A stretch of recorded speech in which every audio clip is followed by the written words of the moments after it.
Oh, and there's Lauren. We'll give them a chance to get their audio going.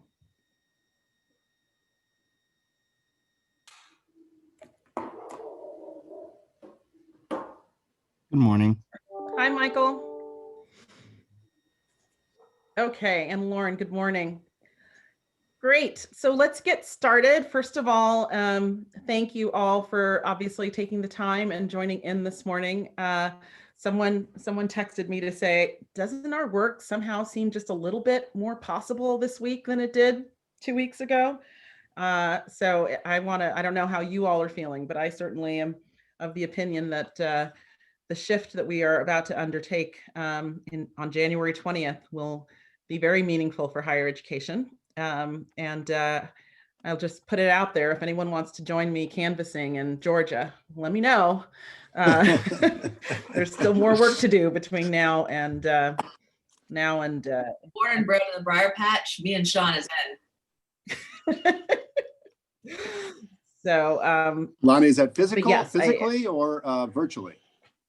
Oh, I'm talking about getting a ticket, getting down, Good. getting down there. Yeah, I can think of nothing more important at this moment than the Senate. Personally, I'm not supposed to talk about that here. But anyways, I think it's a good day for higher ed. I can definitely see that. And I think a lot of the issues that certainly President Biden has on his agenda have a lot of important meaning and value for what are possibilities for our students. I think it's remarkable to have an incoming first lady who is an instructor at a community college. And what that means. It's very exciting to have our own Linda Darling Hammond be in charge of the transition for education for the nation in this moment. So I just feel like there is much to be optimistic about in terms of higher ed and education and where we might go. But we do have some other work to do in terms of making sure the other forces of government can get on board. So anyways, it does feel like that new things are possible, and I'm trying to be in that space of gratitude. I'm also very grateful to each of you for your time, and I wanted to start, usually we start by just kind of reminding ourselves and situating ourselves in where we are in the big picture. And so I know that there's a slide that is the familiar slide that shows where we are. I don't know if who's got the slides. Colette is in charge of the slides. The next slide that actually has our schedule.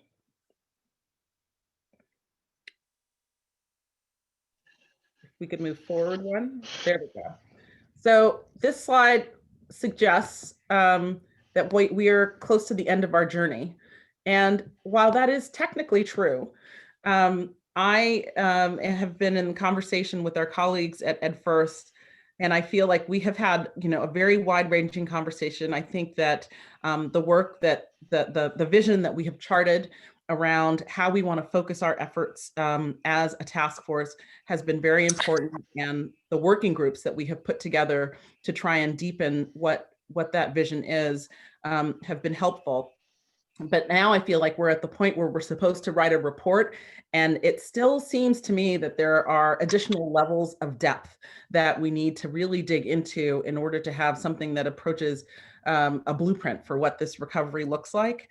And so I asked, even though it would appear that November 10th was our final meeting, if a couple of things could happen. One, as most of you, I think, had an opportunity in the last week or so to have some conversation with our colleagues at EdFirst to really talk about kind of where we landed in terms of the relative rankings of some of the issue areas. And out of that, we'll get more into that today, but it certainly appears that there are some opportunities to go deep, to bring some strands of those pieces together, and to really start to think about what are, in terms of thinking through the moonshot and then the specific steps and action steps that would need to happen, that we needed to give increased attention to that. So I asked them to let go of November 10th as being the end of our work and to think about really this being the opportunity where we go deep on some of those ideas, and we'll have a lot of that conversation today. And the plan is to take what we developed today, to present it to the Council for Post-Secondary Education, not as a done, complete blueprint, but as the initial list of our thinking, and to kind of pressure test it a little bit with them, have them do some vetting of it, and then be able to take in their comments and feedback and formulate a report based on what we develop here and after this meeting, and also incorporating their feedback. And so what I am asking of each of you, if you are willing, and I know some of you may not be able to make this commitment, and certainly no harm, no foul if you can't, but if you are willing to stick with us for another 6 to 8 weeks, we'll try and have one meeting in December after the council has met, and then one meeting again in January, where we really try to finalize the report. And in the meantime, we're going to try and come together as smaller teams based on a template that we've been able to develop that really thinks through how do we want to cascade this idea of the moonshot and what is out there, and compare that to the action steps and the evidence and what's the rocket to get us there, and really think through that based on 2 or 3 people taking primary responsibility for really building out that piece of a strategy. So that is the work that that is ahead of us. I think that, you know, in reviewing some of the feedback that from the conversations that EdFirst had with you all, and also from the last meeting, it's clear that we have a lot of momentum, we have a lot of engagement, but it's also clear that we need to have, I think, a lot more specificity and a little bit more of a roadmap now that we know kind of what also is going to be happening a little bit at the federal level. How do we get from here to there? And I want to just make sure that we don't cut off our nose to spite our face because we think that time is the driver, that we really get to a level of depth and understanding so that we can really move an agenda around this. So, and I think the other piece is we really need to start thinking about how we take some of these ideas and develop a strategy around champion building and engagement, not just, you know, both champion building for the ideas, but also engagement of others, because not everyone has had the opportunity to sit around this virtual table with us. And we want to make sure that we're bringing people along, that we're hearing their feedback and their ideas as well, so that we can really make sure that these are implementable ideas. One thing I just wanted to say about the moonshot. There's a temporal element to a moonshot because, you know, when I think about, you know, the goal of putting a man on the moon in the 1960s, that wasn't something that was supposed to be accomplished in a year, right? We really had to set a long-term goal. And so when I think about the moonshot, I'm thinking about what's our moonshot? What's the big picture vision of where we want to be maybe in 2030? And then we need to back up from there and think about what are the milestones, what are the steps, what are the measures, what are the outcomes, what are the outputs that we'll know that we have traction, that we'll know that are giving us some traction along the way. And there may be some interim milestones or that we'll want to measure in 2025, for example, or even in 2023. But the moonshot should be still that big picture aspirational you know, institution changing, life altering experience that will really affect our students. So, so the template that we've been able to architect for the teams to work on will really get to that. But I do want to really adhere to this idea of a moonshot and give us also some interim steps for getting there. So with that, I just wanted to, you know, again, say this idea of the work ahead was not EdFirst's idea. It was mine, and they have been very gracious in indulging me. I hope that you all are sufficiently both satisfied and encouraged by the work that we've been able to do to date, that you'll be able to stick with us so that we can really finish the task force report in the early part of 2021. And then I will pass it over to Susan. Yolande, and thanks to all of you for being here, for the work that you've done so far, the work that's coming. As Londe said, you all are the leaders of the work in California, and to the extent that you can be excited about and championing what comes from this task force, we know it will be the ongoing work to do. So we're excited about being able to have a little bit longer timeline to make it very real and concrete. So we're going to spend some time today really talking about the priority issue areas that we ended the last call with, and then had some one-on-one calls for those of you who we weren't able to get to last week because of schedule challenges. We want to give you an opportunity to weigh in first once we describe where things have been. We'll have a little bit of a break, and then we're going to dive into the content creation for the task force's recommendations, right? What are those moonshots? What are the big ideas that are going to carry us forward and bear real fruit by 2030? So we'll walk you through what we have heard so far, and we're going to tap your brains to see how together we might have conversations to bring us closer to the language, closer to the moonshots that we need to put on the table. And then finally, we'll wrap up and talk about next steps. And during that period of time, we'll also have an opportunity to see what you might want to work on going forward as we kind of roll into the next piece of the work. All right, Colin, if we can move on. Just want to orient ourselves right back to the charge itself, just remembering that what we're really here to do is to make sure that we're recovering with impact in a way that is more integrated, equitable, and resilient, more aligned with the economic needs of the state. So just to anchor ourselves and keep us there, you've been there with us for that period of time, but there are going to be some things that we can do as a result of this task force and that we want to prioritize, and some things that might take more time to develop that may come later after this task force work is complete. So let's keep that frame in mind. Go on to the next one, please. So what I'd like to do for a few minutes here is a couple of things. One is that Meg is putting in the chat a link to the slides that are in front of you right now. We recognize that these might not be as easy for everyone to read on their screen as they are projected. So we want to provide them to you in a way that you can more easily see them.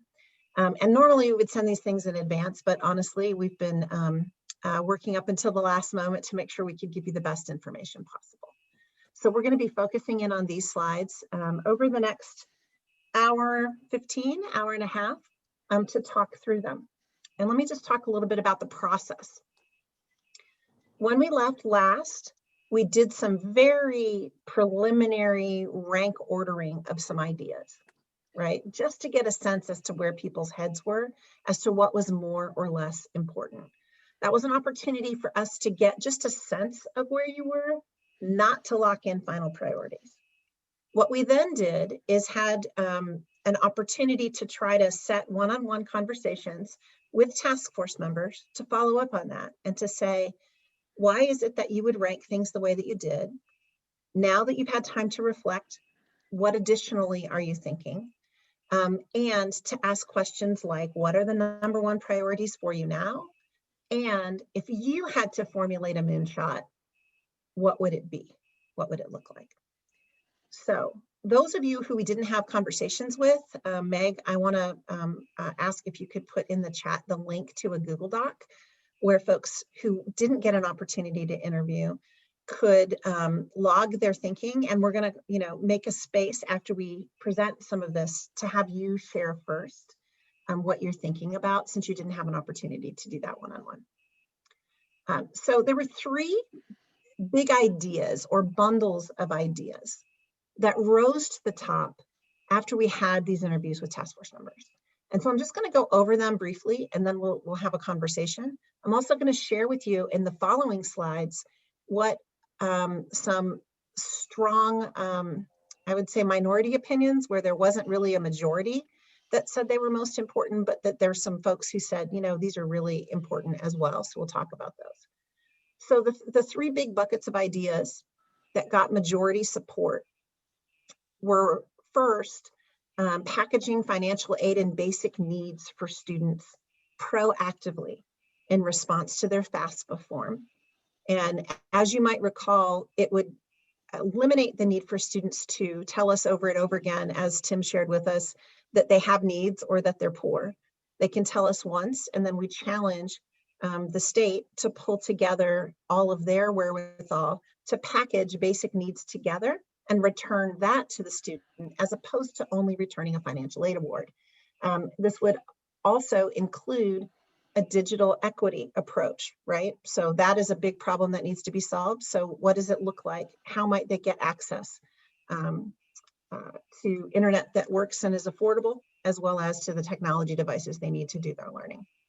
So this places emphasis on the system offering supports instead of the student asking individually for everything that they might need and running through individual agencies over and over and over again to piece it together on their own. So that's the first area that people said, these things hang together. We think this is really important. The second area is a combination of things: high-tech, high-touch advising, seamless K-12 post-secondary support, and merging the K-12 post-secondary space through early college credit and pathways. So this notion of merging the work between K-12 and post-secondary to get as many students as possible early college credit and get them on pathways to careers that leads through post-secondary credentials and degrees, and matching students with trained champions who can coach them one-on-one on their academic career and personal goals along the way. This one also depends upon some of the predictive analytics that we've talked about. I know that Bridget and Tim in particular have put on the table some really important concepts for us to be able to talk about there, to guide some of that work. I just got a note that Gabby raised her hand. Gabby, did you want to break in? If I may, but you know what, you're done with the big three areas? Okay. One more, and then Okay. we'll open it up for conversation, and then we'll go into the minority ones. Cool. I'll wait until the minority ones. Okay, great. Thanks. No worries. And then finally, this statewide system for admission, transfer, and articulation. The notion of guaranteeing seamless integration of early college credit, dual admissions, transfer, and reverse transfer, assuming that people who are pursuing degrees and credentials would need to move through more than one system, and designing the system in that way to make it easier for them to do just that. So those are the three ideas that rose to the top.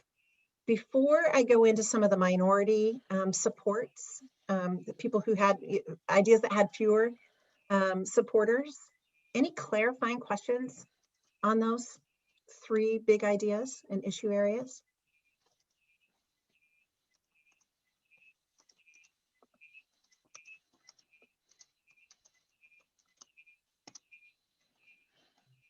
Yeah, Sean. Thanks. So here's where I remain, I'm just only going to speak for myself, where I remain a bit confused about the task of the group. So we reviewed the charge on the previous slide, which explicitly said COVID and COVID recovery. There's no mention of COVID or recovery or a pandemic or anything here. So it just makes me wonder, like, how is this substantively different than any other really good, really important set of conversations around student support, student success, equity, and so on? I want to acknowledge that this is really important, but I still fail to see the COVID recovery represented anywhere in this. Mm-hmm. Yeah, Gabby, I think you wanted to weigh in on that. I'll slide onto that because Sean and I were must have been mentally Georgia together. That was really where I was thinking in two different dimensions. One is looking back at that basic needs issue, but also at the high tech, high touch. When I talked with Susan, we talked about pre-production, production, and post-production as being our Yep. three phases. Yeah. Of we could think about higher education or the movies. Yeah. And right now, all of those are disrupted by COVID in different ways. And when we talked about basic needs, I saw great, we've got mental health up on there, but we don't have anything about physical health. And Susan, you and I had a sidebar about this, and I'm just like, okay, thank God now it looks like we might have a vaccine coming with 90% efficacy.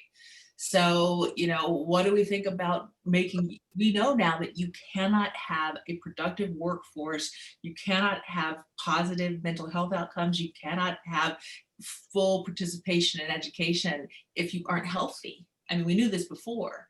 So I feel like health needs to be on their front and center. And thinking about vaccine delivery, thinking about testing supports for testing and tracing, because even once we get a vaccine, we're going to still be in the test and trace and mask world for quite some time. And how do we get affordable testing to places? And then finally, and this is we've talked about the interconnectedness between K through 12 and the public education system, but the interconnectedness and between the private and independent colleges and the public colleges, we also need to be very aware of. I was talking to, and Londi, I'm lobbying you here, but when I go back to our very first day where we had this slide, and we talked about how many we had in these the greater LA or institutions of higher earning, same thing, higher learning, higher earning. This number in the LA area is 193, okay? The next closest is 123 in the Bay Area. San Joaquin Valley, it was 55, 61 in the Inland Empire, and 33, and 3 in the Imperial Valley.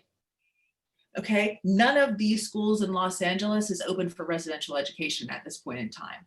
193 institutions. That is killing California. We cannot recover with equity until these institutions are open. We cannot recover with equity until students can come to all of these places. So unless we have an opening plan as part of this, and a phased opening plan as part of this, we are going to be in a world of hurt in 3 years, because these institutions will have lost money, they will have lost per student funding if they're public institutions, and that basic needs thing, we aren't even going to be able to meet them. So forget the moonshot right now, we need the living on earth shot. Sorry, that's my rant for now. Not a rant, a forceful demonstration.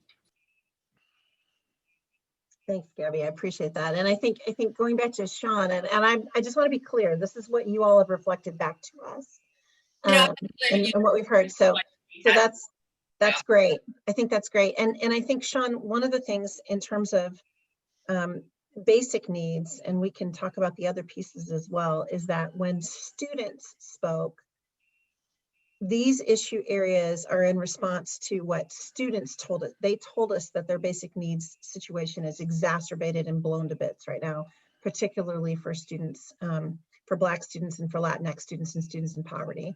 And adult students are really struggling to figure out how all this goes. So that it goes back to, but it's not as specific to the pandemic as what Gabby just described, right? What you just described, Gabby, is very specific response to the pandemic itself. And students are crying out for that engagement, as you identified.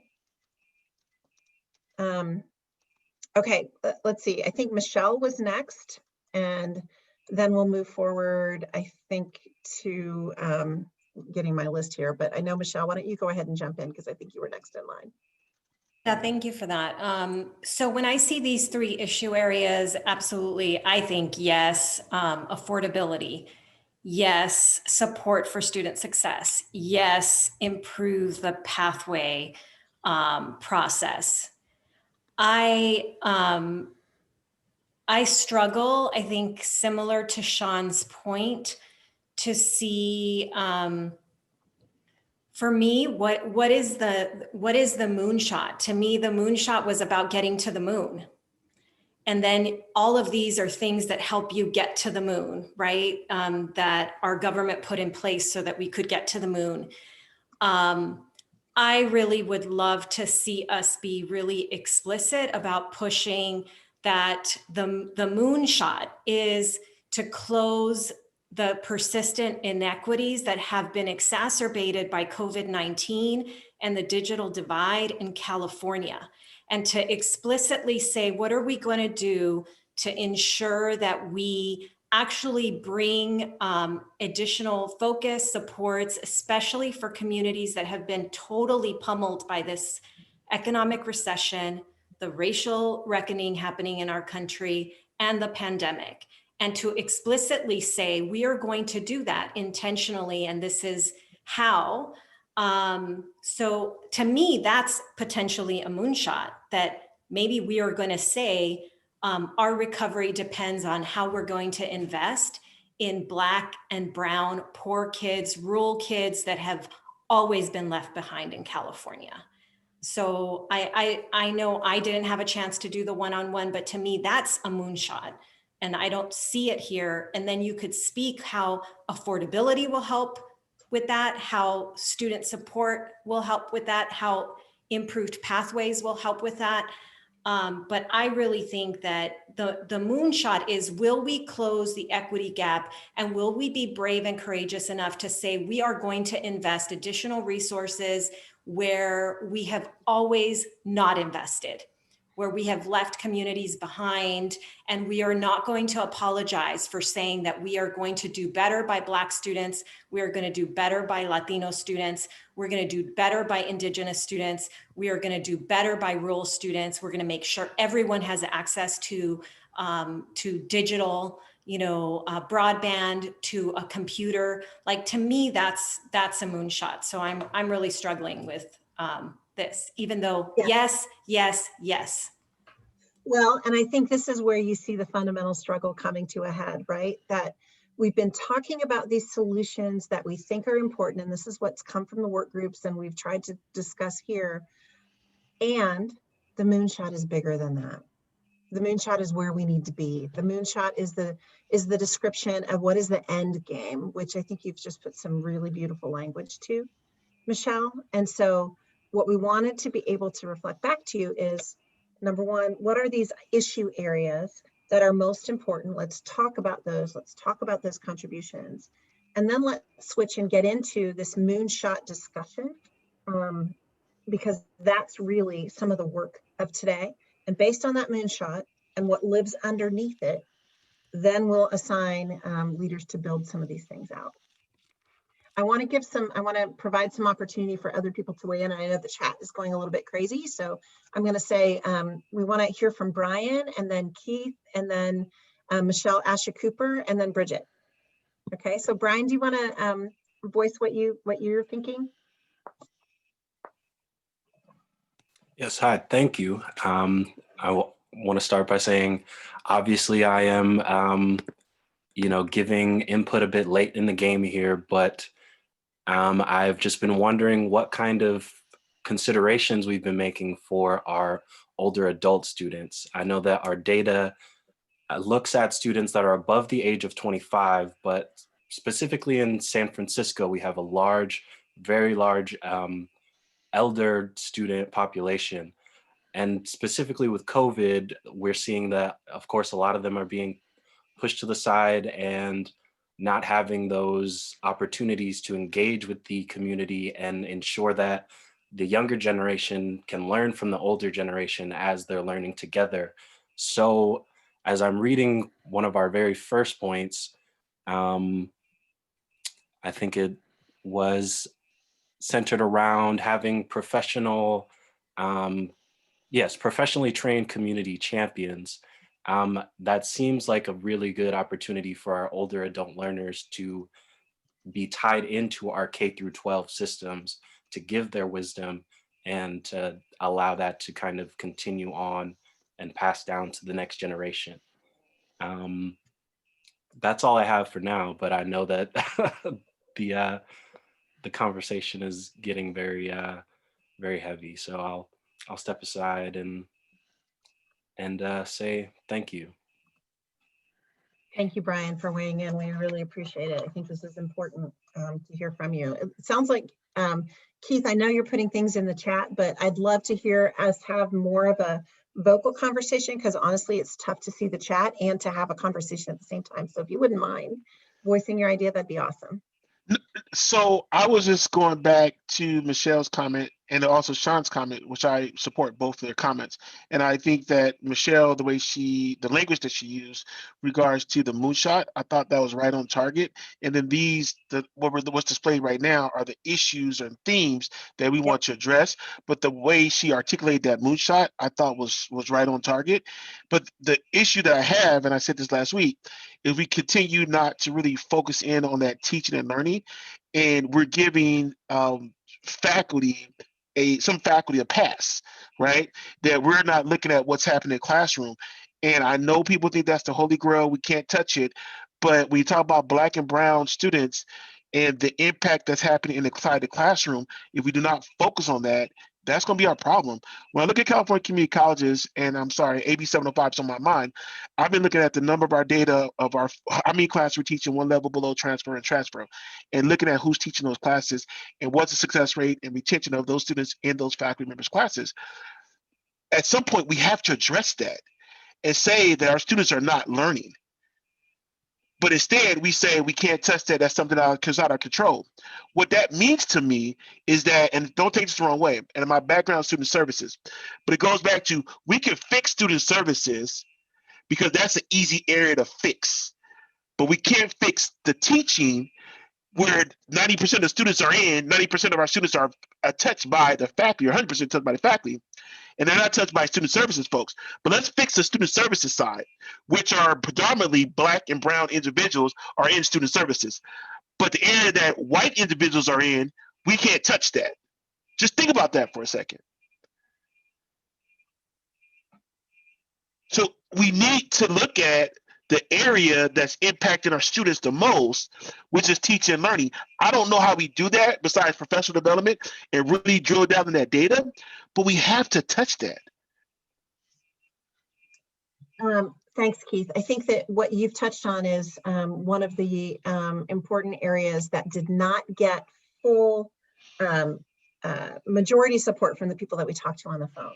But what you'll see is that it's listed on the next page. And what I'm hearing you say is that if we don't include it as part of the work that would happen under a moonshot, we have missed a critically important aspect of the student experience, and we may not ever get to the goals that we have.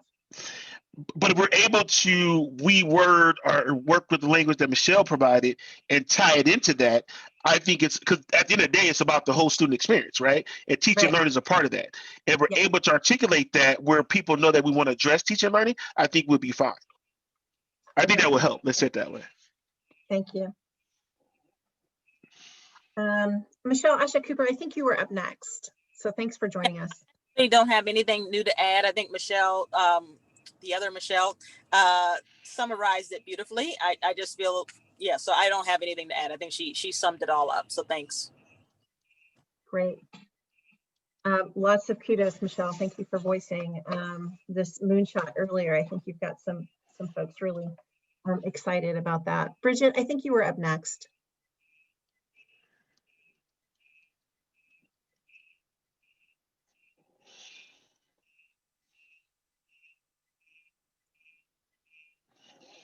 And sorry about that. I was having an unmuting issue. So I was just going to share that I understand where everyone's coming from, and I also struggled with the final selection for similar reasons. But the way I was thinking about it, I was trying to put myself in Lande's shoes and think through where there might be some strategic opportunities in COVID that would achieve greater equity on the other end. And so that's why I pushed for. It seems like we've learned that the hunger and homelessness and the basic needs issue is really showing up and exacerbating inequity. So that for me was up here. And also the digital part, like that's definitely affecting low-income communities in particular. And we're seeing that in rural communities. So those two felt like connected not as directly to all of the equity concerns we're focused on, especially when we're talking about Black and Brown communities. But those two were important. And then, but the other one was the advising one. And what I thought, and I shared this somewhat last time, is there's a chance that there will be some money. I'm just assuming there's no money, right? Like, so I just generally assume, I'm not trying to put someone in a position to advocate for money at a time when there's no money, but that there probably will be money for contact tracing. And so if we focused on building out a comprehensive and meaningful contact tracing protocol that went from P20, but we built it with the end in mind of ending up with the high touch advising the data infrastructure, a P20 data infrastructure that you're always going to need, that's always going to be nearly impossible for every state, and the high touch advising system that's impossible for every state. That we get through COVID, if we built the contact tracing system specifically knowing that we would later substitute those variables, that would actually lead to greater equity in the end, especially if we're smart about it now. So that's why those three rose to the top. I struggled with understanding the merging K-12 early college credit part in terms of understanding really the struggle, and then the statewide system for admissions and transfer and articulation. I thought that also could be addressed if we focused on the contact tracing piece. So it was more that I'm just trying to figure out where there's a possible win for equity, long game, knowing that we're going to have to get through some hard stuff up ahead. And, I could be wrong that there isn't money for contact tracing, but I have strong reasons to believe there will be resources available, and that you could essentially be leveraging those to set California up to achieve something that no state has been able to do. And if we're smart, it is the thing that will make the difference for equity. So I'm just kind of saying that I hear you, and I also struggle with those same things. I actually do think that there are some core pieces in here that actually achieve what we're talking about in terms of hunger, homelessness, digital equity. And if we actually did that moonshot of actually getting the kind of infrastructure that would set California up to achieve what no state has been able to do, that if you're smart and you have the right governance strategy around that in terms of what metrics you're going to measure and how you're going to connect them all, that you could actually do something that I think would make a fundamental difference for communities of color, for low-income communities, and first-generation communities.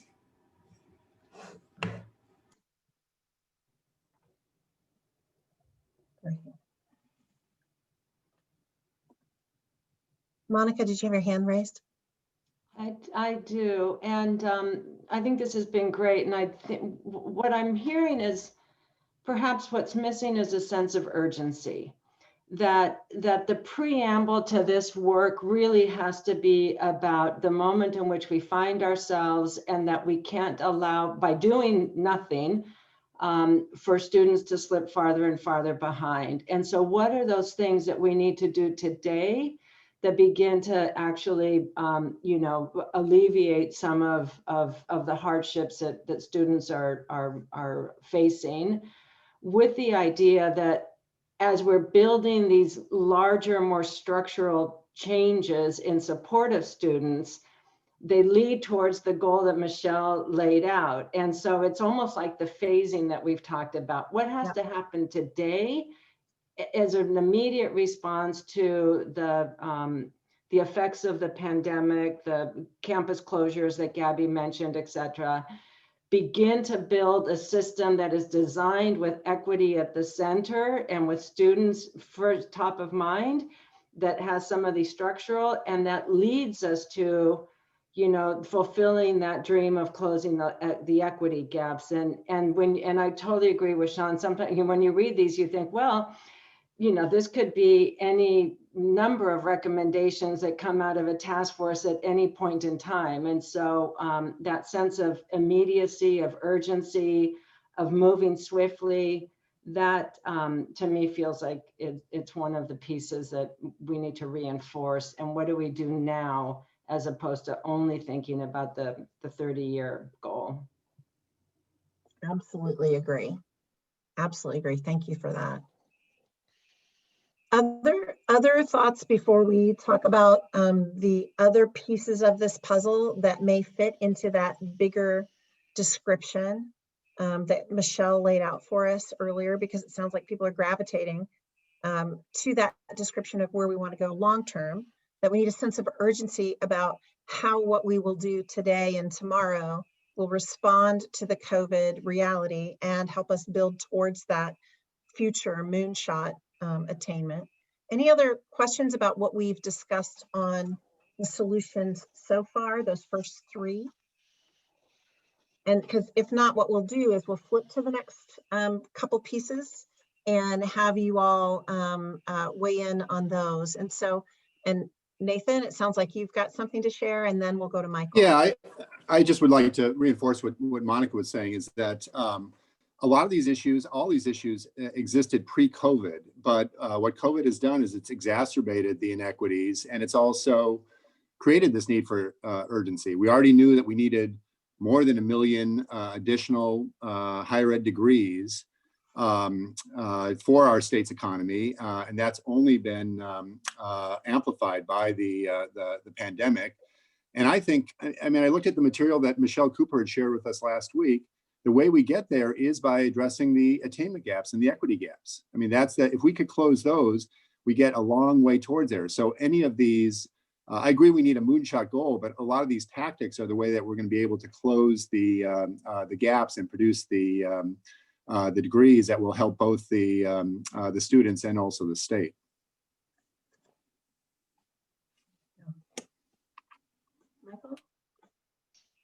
Yeah, and thank you everyone who shared so far. I think it's really important insight.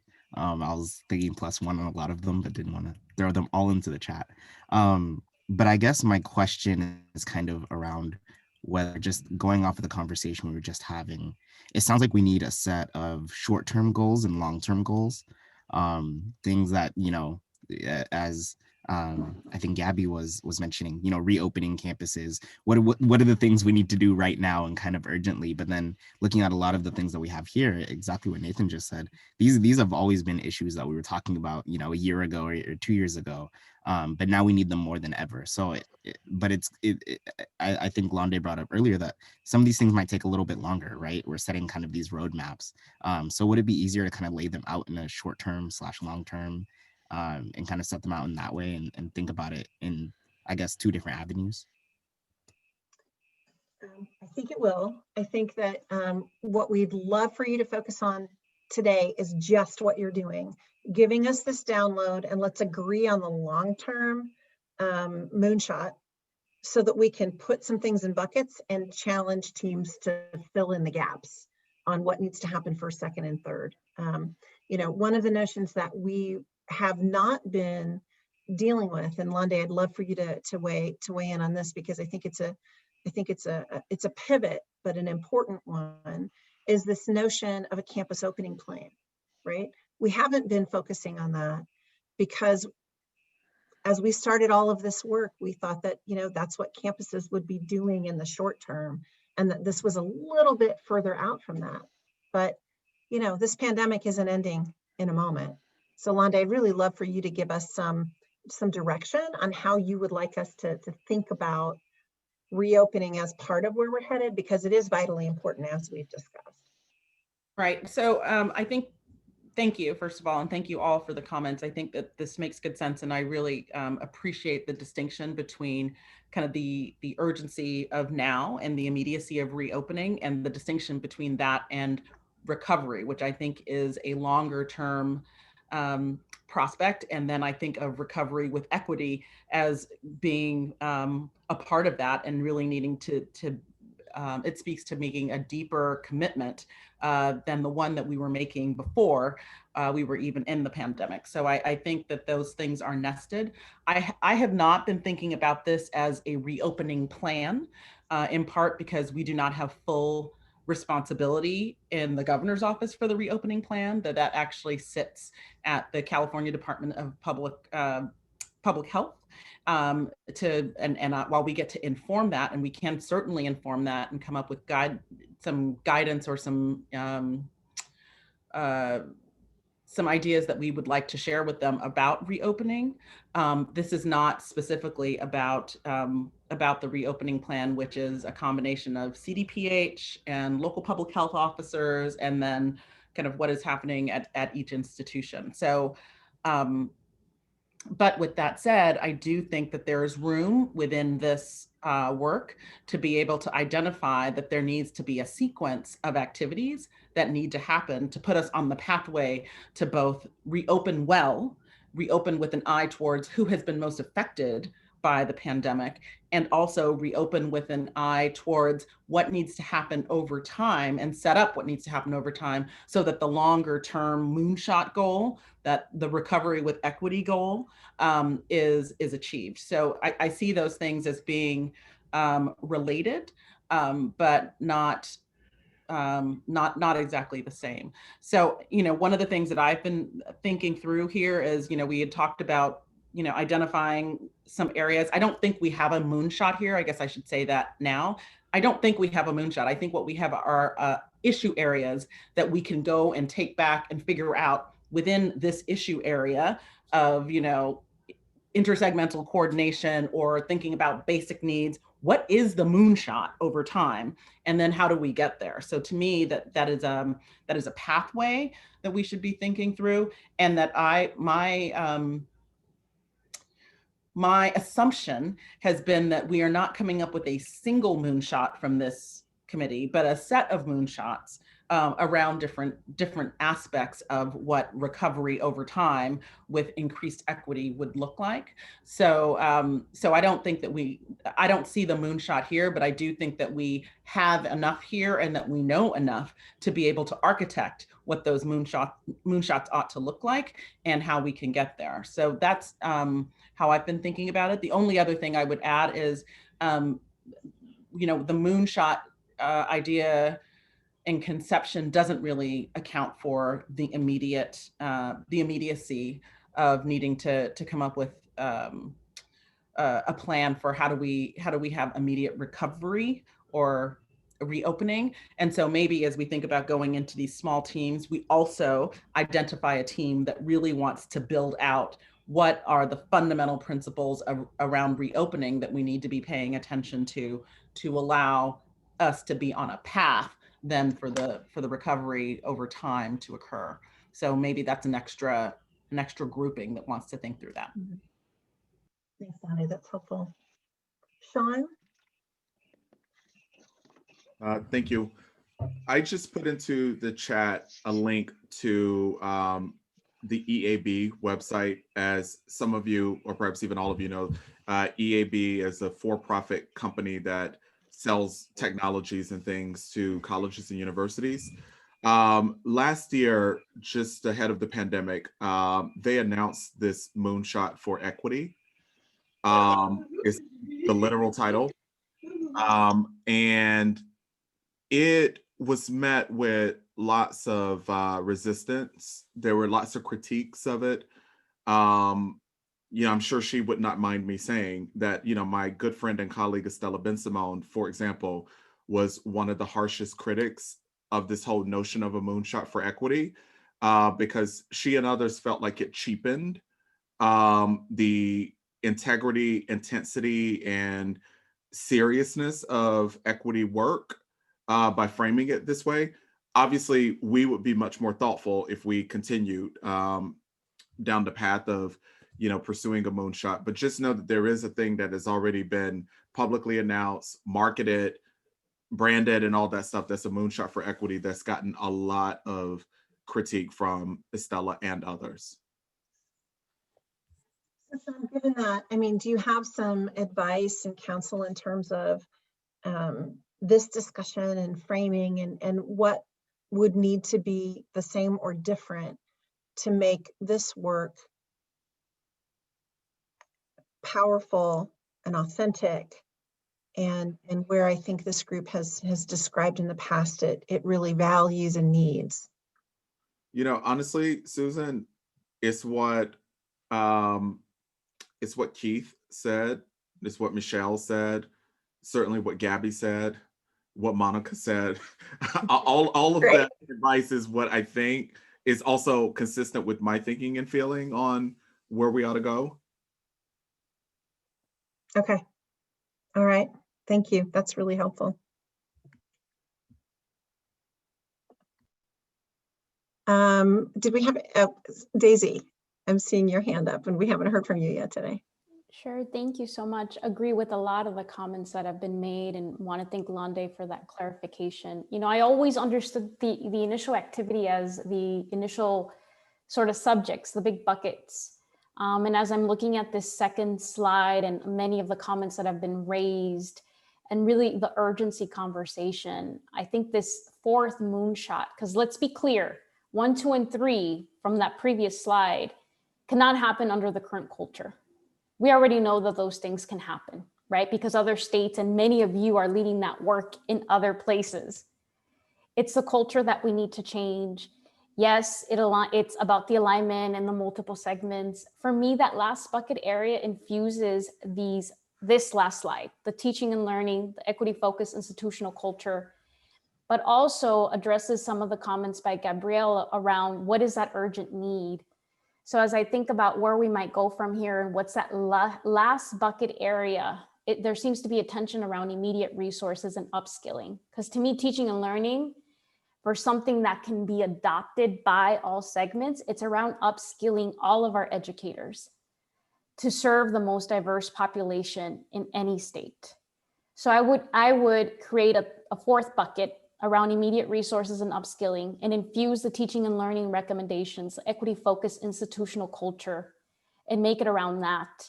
And if we could agree to those 4, then maybe we can help you and we can move on to that next stage of this work, which is really getting down the right context and language around what is the moonshot and then what are the milestones, to Londe's point about how we get there.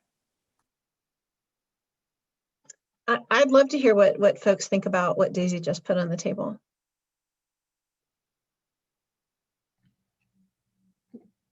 Millie, can I speak?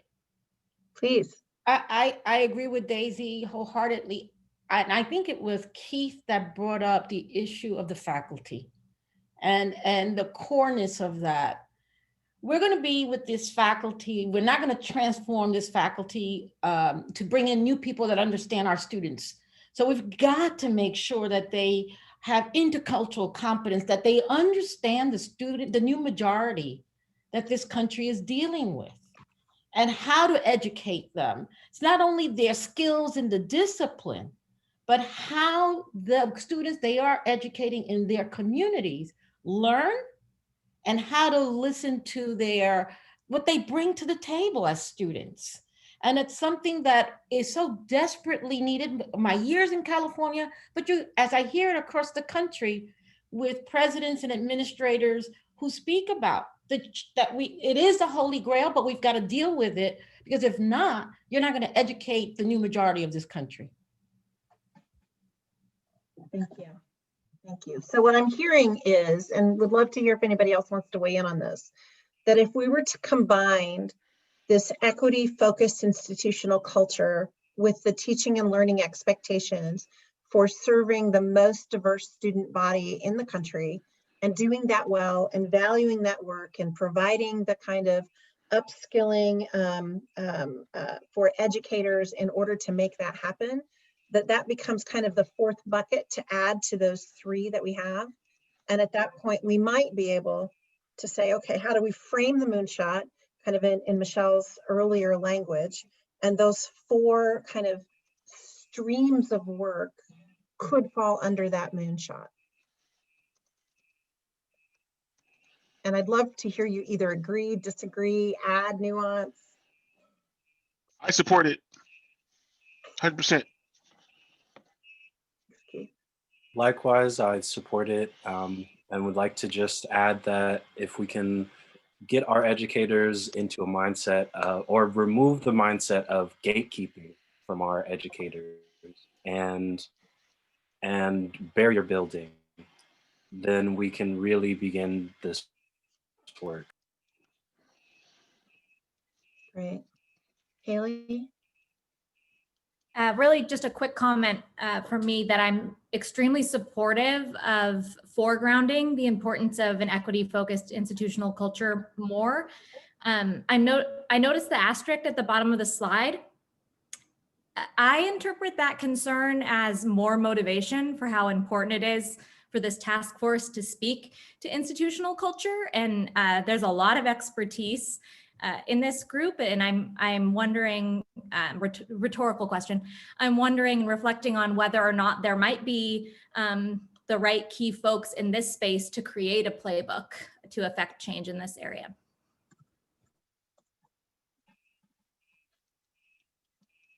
Additional thoughts on that? Lauren, we haven't heard from you yet. I see your hands up, and then we'll go to Michael. Yes, just quickly that I'm in agreement with the fourth arm of this, and making absolutely clear that the institutional culture focus automatically incorporates the teaching and learning environment. Okay, great. Ditto for me. This is Judy. I agree. That's a really important fourth bucket. Wonderful. Great. Michael, what are you thinking? Yeah, I agree completely with Daisy and Haley. I just want to make sure that if we're kind of thinking about combining teaching and learning with equity-focused institutional culture, that we're not only focused on faculty, that there are, I think, a wider variety of folks on campus that also support, what an equity-focused institutional culture looks like, and teaching and learning. So I just want to make sure that I think that we emphasize that point, that it's not only on faculty, but it's a lot on faculty. Yeah, and then again, to Haley's point, that I think that, if this group really does speak to the importance of campus culture, that it shows how important it is. This is not an irrelevant factor, I think, to success for students. Yeah. All right, I'm scanning the crowd here. Hey, Susan. Yes. Susan, it's Yes. Carl. I know I've been quiet. Just want to remind folks there's one more slide as well of issue areas that also had some strong support. So didn't want you all to think that this was the full list. There's two more that if Colette advances the next slide, that just also had some very strong support from maybe a smaller subset of the calls we did.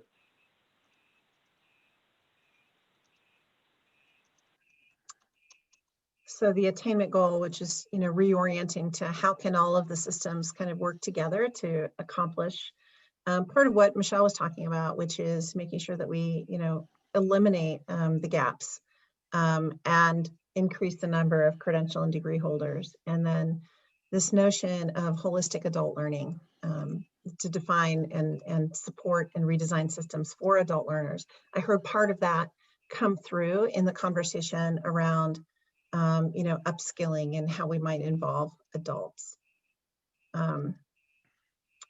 So what I'd love to do is hear any additional thoughts that people have from this conversation. And then Michelle Sequeiros, I'd love to call on you again to give us a little bit of inspiration and talk a little bit, maybe even recap, now that you started us so beautifully on what a potential moonshot could be. And you've now heard all of what your colleagues have to say. I'd love to call on you in a moment to see if we can't recap that language again, because that might give us a place to do the rest of our work from today in a different way than we had planned, because this is the right starting point.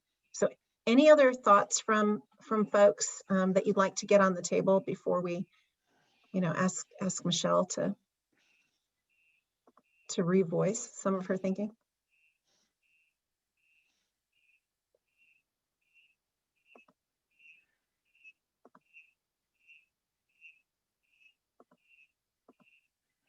Okay.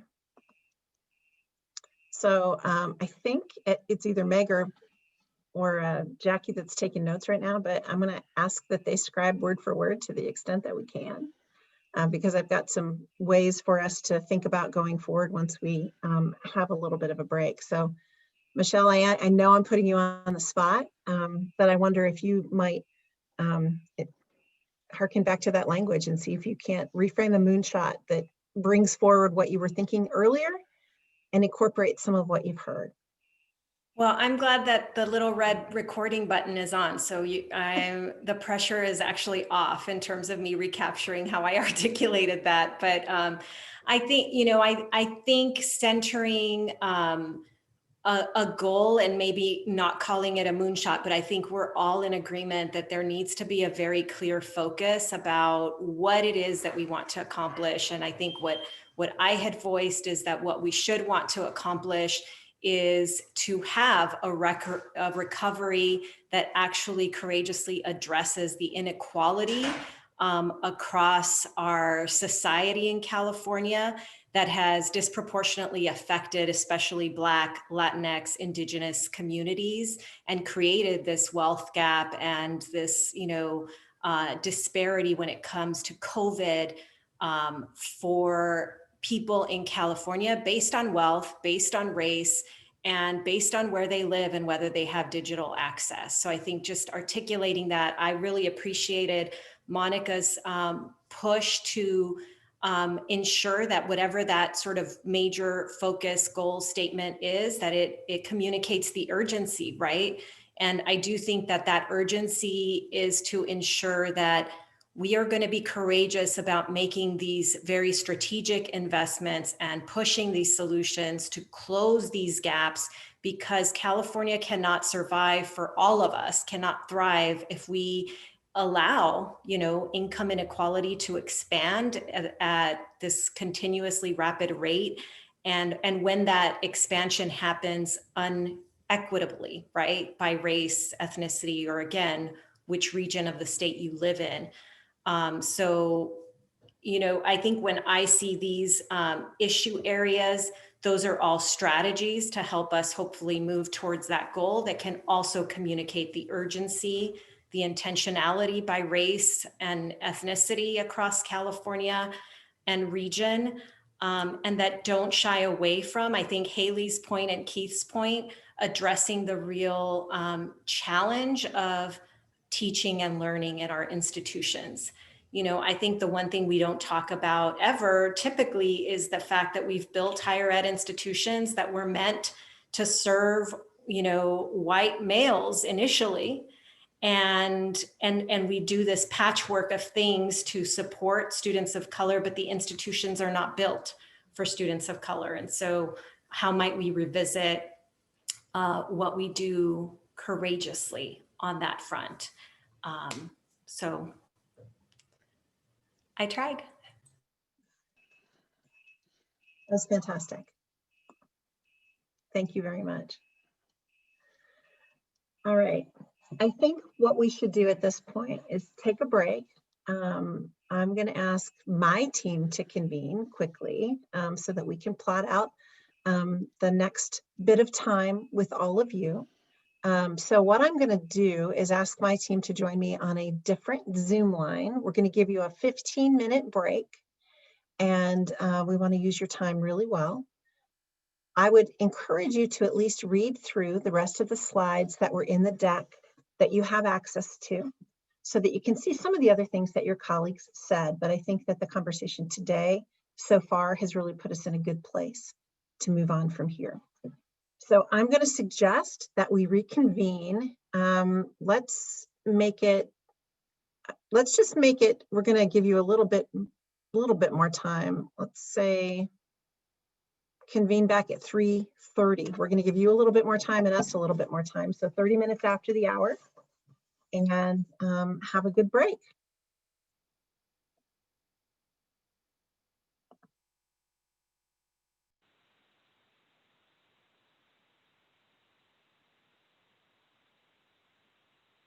Colette, why don't you, because I think you are holding the Zoom room, so why don't you stay on? And then Jackie, Meg, Mario, and Susan, we can hop off, and I'll send out a Zoom line for us to connect on in a different room. And then we'll hop back on it at 12:30.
That's so.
What's going on?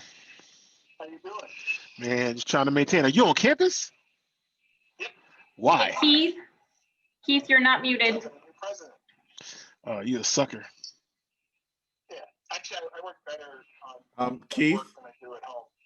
Look, Keith. man, this is what you do when you get it like Keith.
Hey, Colette. Hello. We're going to ask you to do some breakouts for us. Okay. And everybody is going to be patient with it, but it'll take us a little bit of time to get people to like sign on to where they want to spend their time. Okay. But we've kind of got a whole different game plan for the back end of this meeting that I think is going to really get us a lot further. I think Carl's going to send you some notes, but we're going to have 5 groups, Colette. Yeah. We're going to have people opt into those groups based on where they want to do their work today and which ideas they want to advance.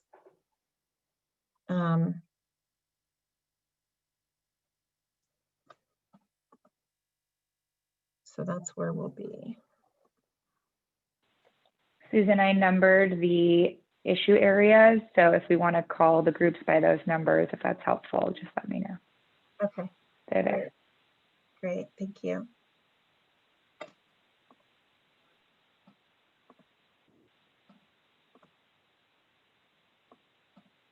And I think, Colette, Hey, Colette. We can stop projecting. Sorry, yeah, sorry, I was going to say the same thing. Thank you.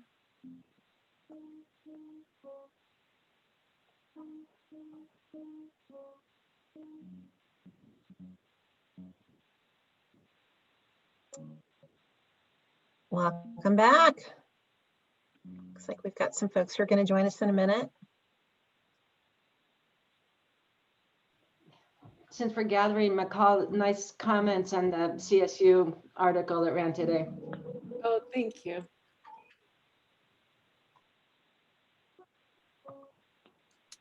All right, we'll give people a minute to get back in.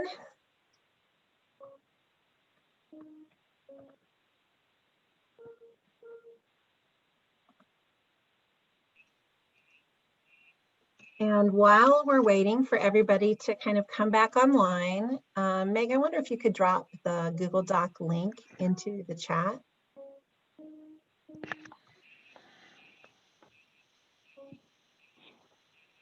Thank you. So I'm going to ask all of you, while we're getting ourselves reset, to please go to that Google link and look at the 5 issue areas. You're going to scroll down on the page and look at the 5 issue areas and decide which one of those issue areas you want to spend some time in this afternoon, because we're going to put you to work. Thanks, Colin.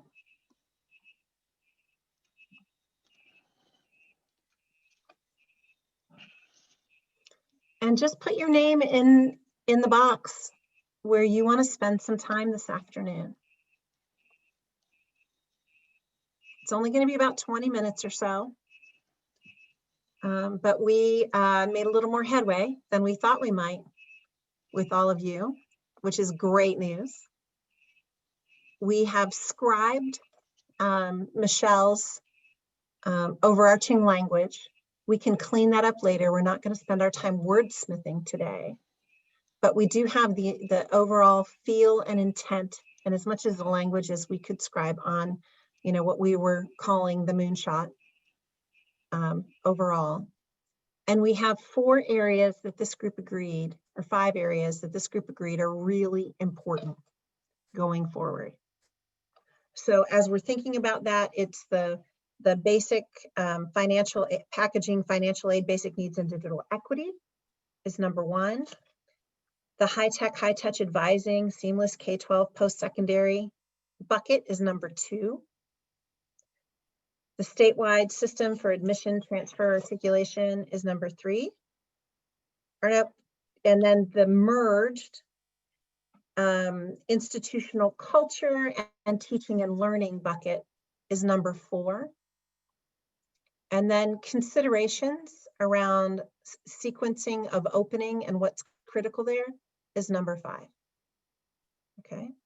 What we'd like you to do is to sign up for one of those areas that you'd like to spend 20 minutes talking with your colleagues about today. And we're going to give you a task. Given the conversation today, we would like you to take the language that we've pulled from the slides and put in this Google Doc, add in any critical pieces of information that you have heard today from your colleagues, and have a conversation about what is actually in that bucket. Are all the right things in that bucket? Have we considered all of the right people? Our Black students, our Latinx students, our adult students, our Native American students? Get specific in the bucket. And change the language in whatever way your team thinks it should be adjusted. We're going to give you 20 minutes to have that conversation, do a little bit of that work, and then we're going to come back.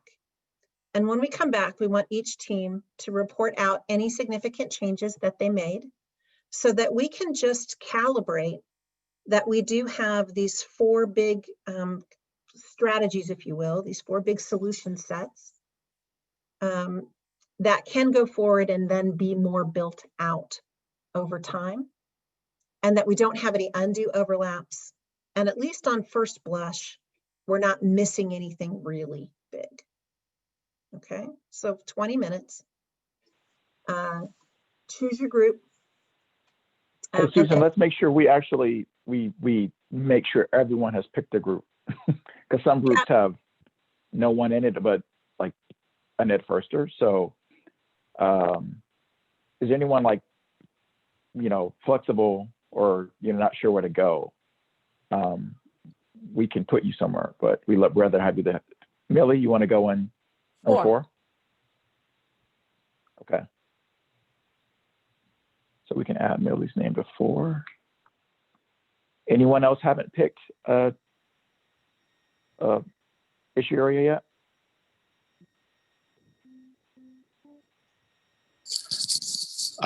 I'm flexible, Carl. This has been, I only unfortunately have to get off by 1 o'clock. Okay. That the timing could work for that, Ben. So maybe, Ben, maybe we put you, I don't know, you could maybe join me and Brian with the state system admission and transfer articulation. And then Susan, that kind of just leaves your basic needs group. And maybe that is as defined as folks feel like it's strong. So we just may have you join somewhere else than Susan. Yep, I'll pop in somewhere else. Okay. Anyone else that we haven't had accounted for in terms of a breakout? Carl, I was trying to scan the list. I don't know if we've got Keith in one of the groups. I didn't see his name. Keith, are you in a group?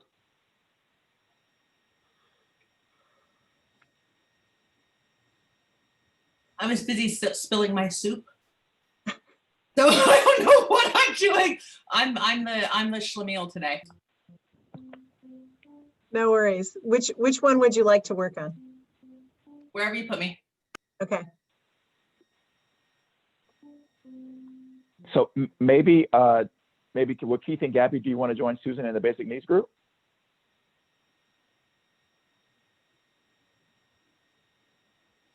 And then Michelle is saying she can go into transfer or, yeah, we don't have an affordability bucket for transfer.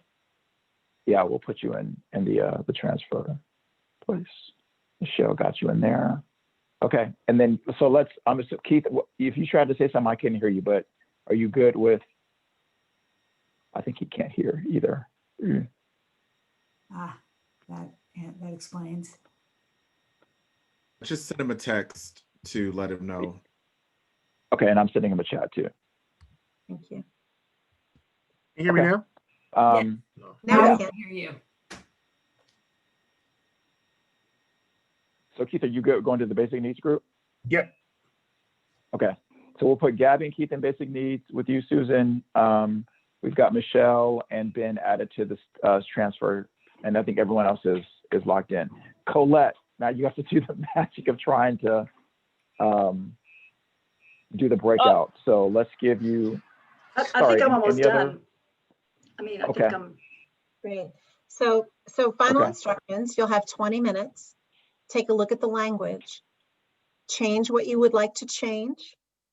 add in any elements that you believe belong there but that are missing, or offer up anything that you think needs to not go in that bucket. When you come back, have somebody on point to talk about any significant changes that you made to share with your colleagues. Okay. Thank you for your Colette.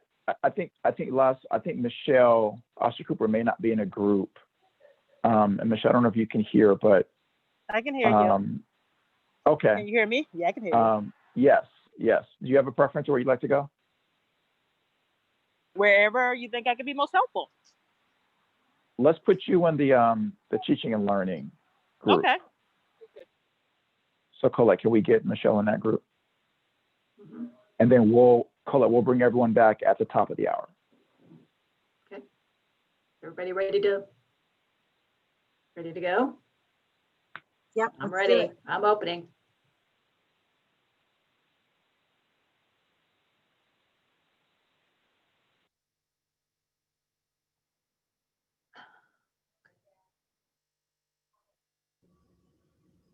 Hey Colette, this is Varsha. Can you put me in teaching and learning? Sure, that's number 4. Okay. Thank you so much. You're welcome.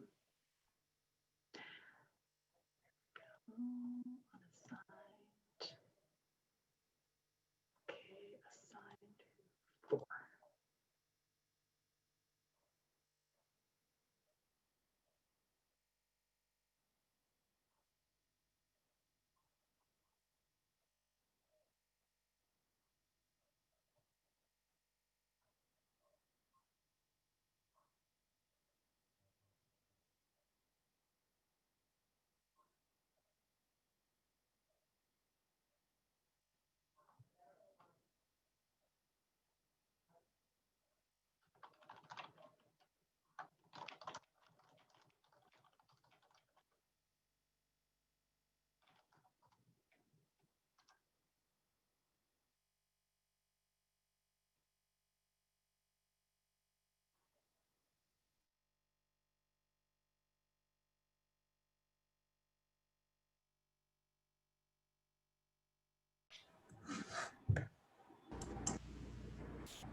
Welcome back. An energizing afternoon. Thank you for engaging in that 20-minute sprint. We appreciate it.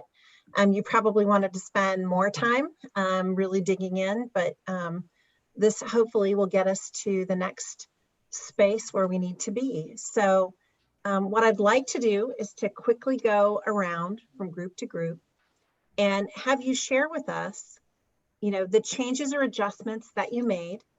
We're doing this so that we can all be on the same page and that we can make sure that we're not overlapping our pieces of work, because after this, we're going to talk about how are we going to go forward with these 5 areas to build them out and get them done. Okay. Colette, I wonder if you might be able to share the Google Doc and starting with the grid that shows, actually I could probably do it. Hang on a second. Let me go ahead and share because I've got it up. Or I can share, Susan, if that'd be easier, since you may want to see the chat if folks put stuff in the chat. No, it's all right. We're good. Okay. So I'm just going to go from group to group, and hopefully you've chosen somebody to share the changes that you made. And I know, Keith, you're up for group 1, which is packaging the basic needs and digital equity. Do you want to talk a little bit about what changes we're suggesting? So the changes are in blue regards to direct funding for students, looking at health and wellness and also disability accommodations. I thought that was very important. And then the final piece was our statement was California creates a seamless system that provides all students basic needs, thereby securing a pathway to credential and degree attainment, eliminating barriers to post-secondary achievement and attainment. And that's our overarching language. But the next sentence really gets into, and Londe brought this up, which I thought was critical, is that we want the students to be able to focus on their academics. So how can we be proactive to support taking care of our students where they can be able to focus on their academics. And so with this goal or this moonshot, we'll be able to, for our students to be able to focus on their academics, and the basic needs will be provided for them to be successful. Great. Any clarifying questions about what this group did?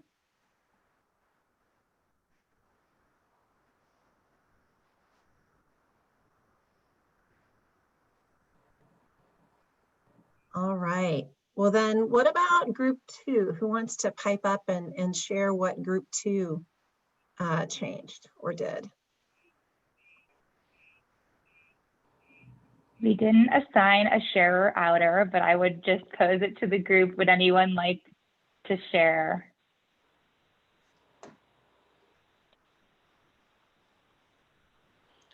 I think my mic is on. So this is Lauren, and I don't know if I'm going to do an adequate job, and I don't know if we talked about changing anything, but we had a really, really good conversation. And so on the high tech side, really talking about the value of chatbot that you see written there. Oh, you've got it written out for us. Well, thank you for summarizing this. I didn't know you were doing that along the way. The importance of using chatbot and that learning, as Tim Rennick mentioned, that a lot of the different questions that are posed to students and the related answers are pretty similar, like across 80% of the campuses like in Georgia. So it's not like you build a chatbot just to accommodate one campus, there's a lot of commonality in terms of the questions that are being raised and how important that is to the advising side. And just also speaking of the tie-in with data analytics as well, that we talked about that with the degree planner, which we didn't really reference in the first version of this, and how important that is, where you lay out everything that a student will need to complete their degree program. Obviously, semester by semester, looking at the courses, but what are the other related experiences that you want to make sure that students are able to achieve in order to reach both their academic and their career goals. And so if study abroad is going to be there, then you've got that within the plan. If it's an internship or a research experience, and you want all of that built into the plan so there's no guesswork. But also what happens, let's just say that if a student doesn't pass a course in a given semester, then what will be the plan automatically that student will need to follow in order to take the course? But also when you're using predictive analytics, when you have a disproportionate number of students who's failing a particular class, then that information is automatically drawn from these degree planners so that you know that you'll definitely need to offer that class as quickly as possible in order for students to stay on track. And then we also talked about, how do you make sure that you don't miss out on opportunities like mentoring? Where does mentoring fit in advising? And it fits beautifully in terms of the academic side with supplemental instruction and knowing exactly which courses will need to embody the practice of supplemental instruction, where you've got other students serving as peer mentors and really working with students that are struggling in a course. But it also provides the opportunity, it's the last thing I'll say, provides the opportunity for professional mentoring as well, where you're connecting students through the advisement process with like alums who are in the profession that these students are aspiring to become. And that the shadowing as well as the volunteer time that's being spent between that professional alum and that student, all based and embedded within the advisement model. Those are some of the topics that we discussed. I'm not sure if I left anything out. Meg, you can help me to fill in the gaps, or other members. I think you did a great job, Lauren. I think that summarizes the big chunks of topics that we wanted to add to the original description. Any clarifying questions for group 2? Not a question, but a comment. I think this is great. And one of the things that we found successful, and Lauren knows this better than most, is that about a third of your incoming first-year students fail a course. And what we did when I was at Fullerton was be proactive in reaching out to those students right after that semester to ensure that they know they have support and to come back Because when you are low income, first gen, et cetera, they start feeling that maybe college isn't for them. And so I think those kinds of things are so important to the student and knowing that someone cares about them. Absolutely. All right, well, why don't we go ahead and move on to group 3. And who might like to chat with us about that next solution?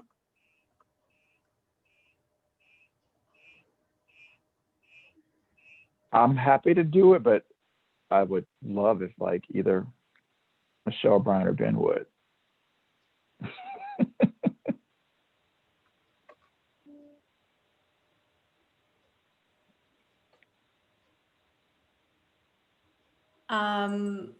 Okay. There well, we go. I can fill in Ben, anything. Brian, are you sure you don't want to do it?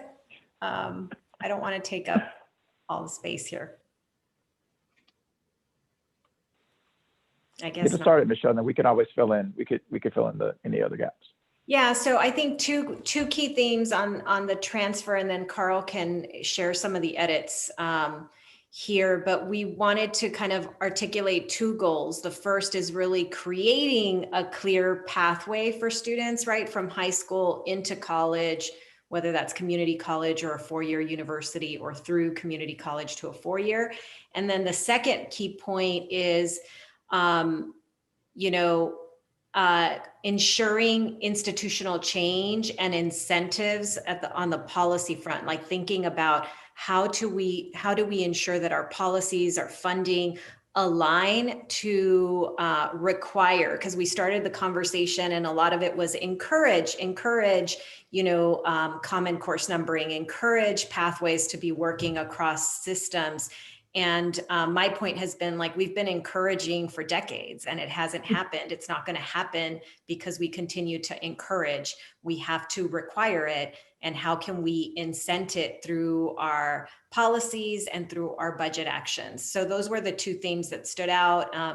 And Ben and Brian were fantastic. So I hope they'll add to what I missed.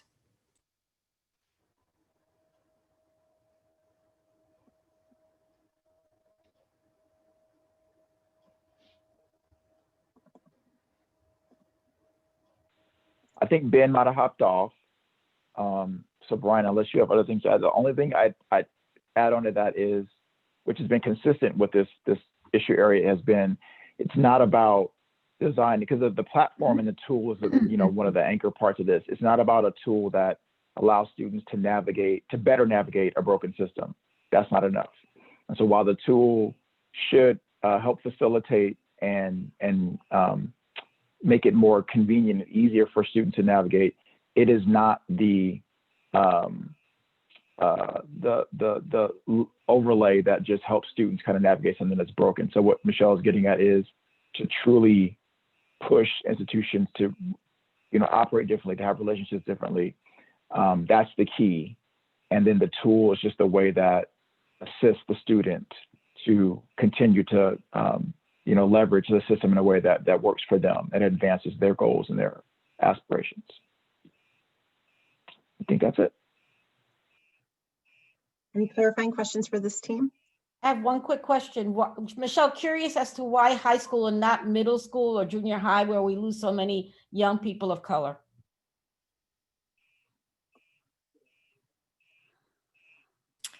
We didn't talk about it, but we did talk about the better connection between K-12. So I don't know if we went super specific on just high schools, but I think we were thinking about dual enrollment credit and high schools as sort of like accepting that early credit piece of it, Millie. But I think that's a good point in terms of the middle school piece would really be more awareness versus sort of credit bearing that would apply to helping you navigate a pathway in the future, right?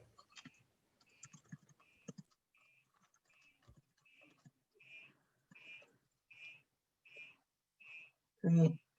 Any other clarifying questions?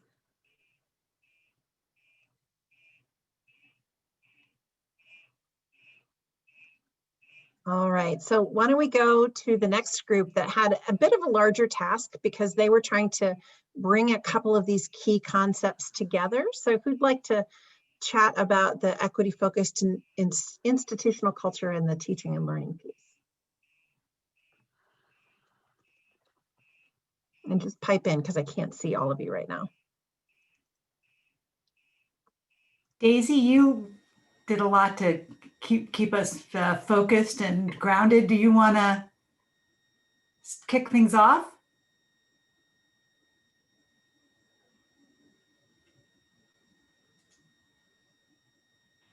Just a heads up, Jackie, Daisy had sent me a note that she had to maybe take a quick call, so she may still be on that call. Okay, she may have dropped off. Would somebody else from the group mind? She's still on, but I think she may be actually on the phone. So yeah. Gotcha. Yes, but she's.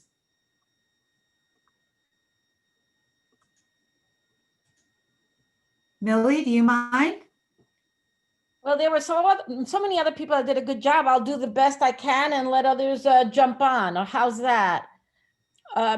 We did speak a lot about intercultural competence for our faculty members. That's number one. Daisy did speak about upskilling faculty in many ways because of the union situation, that many of our institutions are very unionized, and there are some things that the governor's office can't really push for on our campuses. We talked about adult students, that sometimes we lose focus of our adult students, and that we have to think about how do we serve them and what are the services and support services.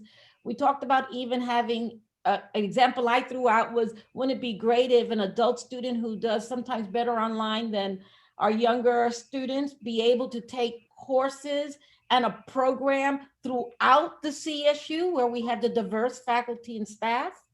We talked about also the promotion and tenure process, how we should move away so much from heavily focused on research and how do we measure good teaching and serving students. What else did we speak about? We talked about decoupling, what it means to follow an HBCU, where faculty there, and what I've experienced and others, is fabulous advising, caring about the students. Actually, really, and I said this, I've been on accreditation teams where you see how committed the faculty and staff are to the student's success in such ways that they go above and beyond. And I always say when I go to these campuses, I wish I could bottle this up and bring it back to the campuses that I have served. And I see that also in Puerto Rico when I do accreditation teams in Puerto Rico. What else did I forget, team?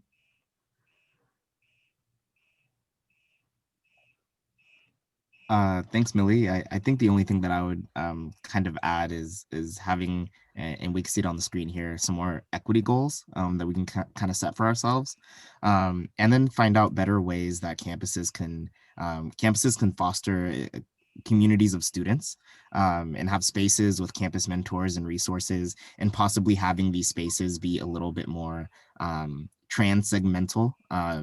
You know, if one campus has great resources available and are able to share with more students, then maybe campuses might be able to partner in some resources and make sure that students have a place where they can go kind of on campus to have a home and have their own community with resources also available in those spaces. Oh, and Judy did speak about that to deal with equity, you have to have a diverse faculty and staff, and how do you bring that number up? Judy, you spoke about that. You can't, hope to change the institutional culture without changing some of the people that deliver that, whether it's the leadership, the administrators, the faculty, staff, and even the student employees that are working on our campuses. Thank you. Clarifying questions for this team?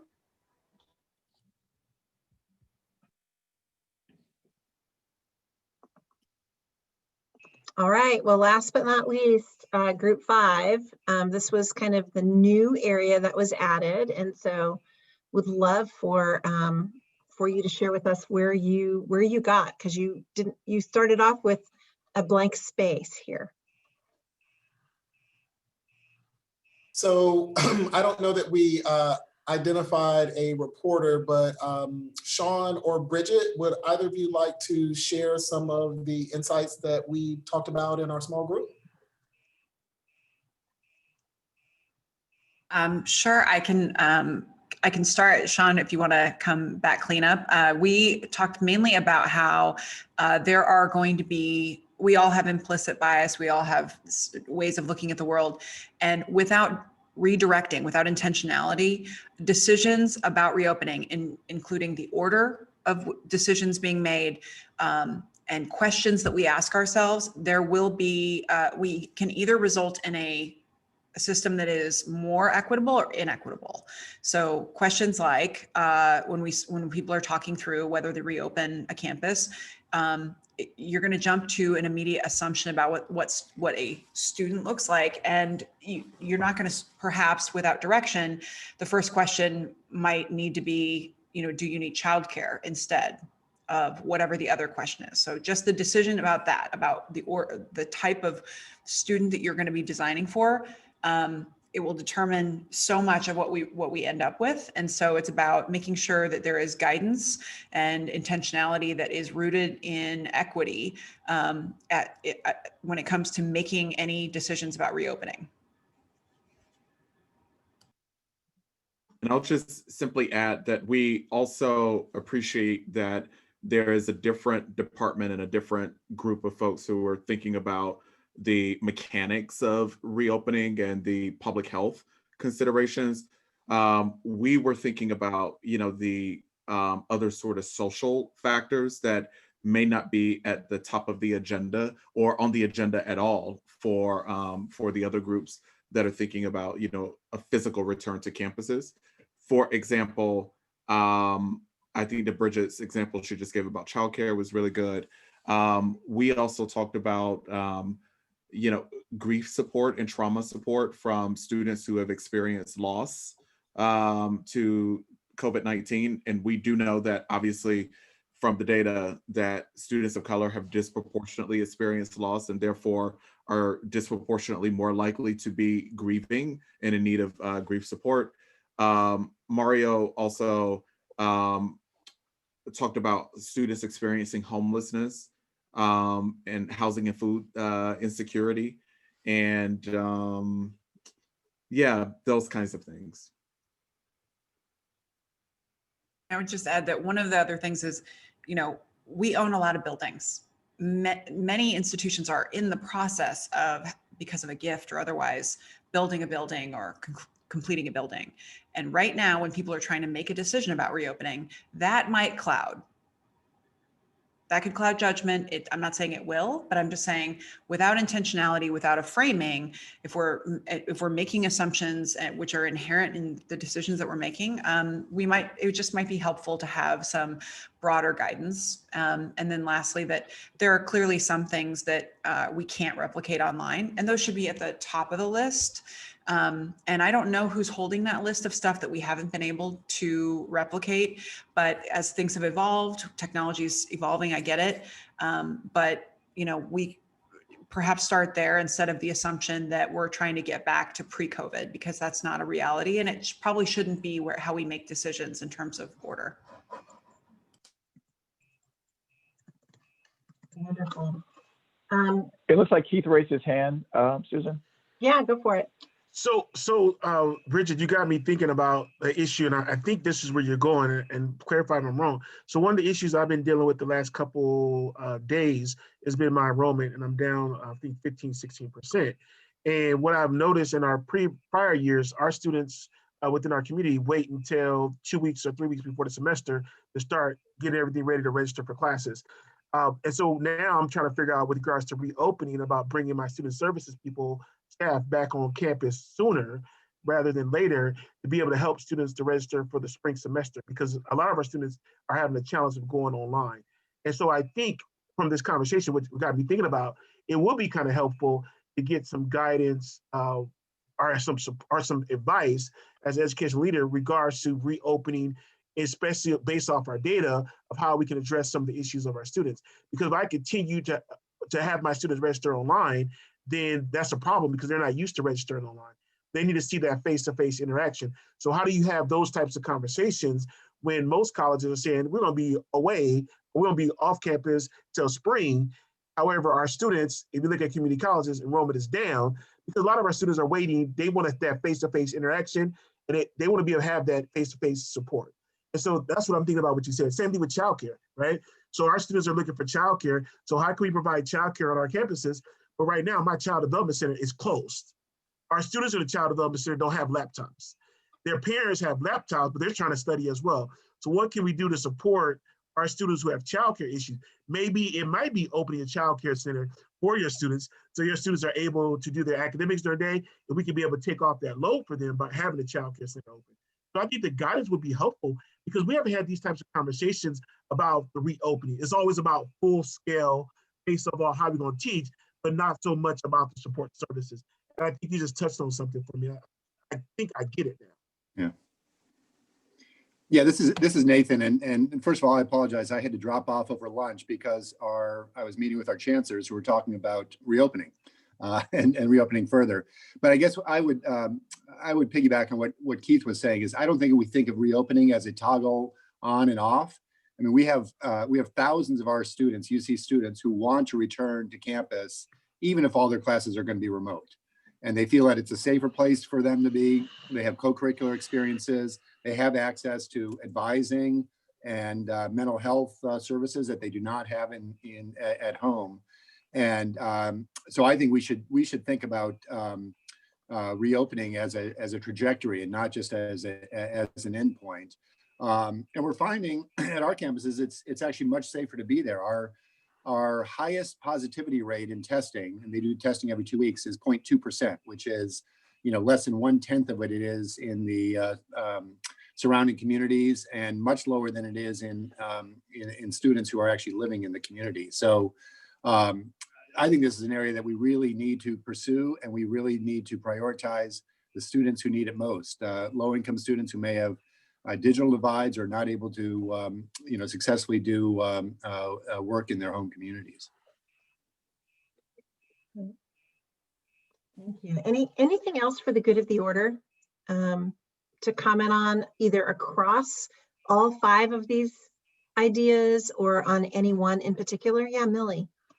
I just wanted to say that, let's not forget how many people are unemployed that are our students of all ages and how they are struggling. They may not be going back to school because they're struggling with not having a job, which creates to not being homeless, to food insecure, et cetera. And is there any way the state can help out in this, and even just where the resources are for them to begin to look for employment?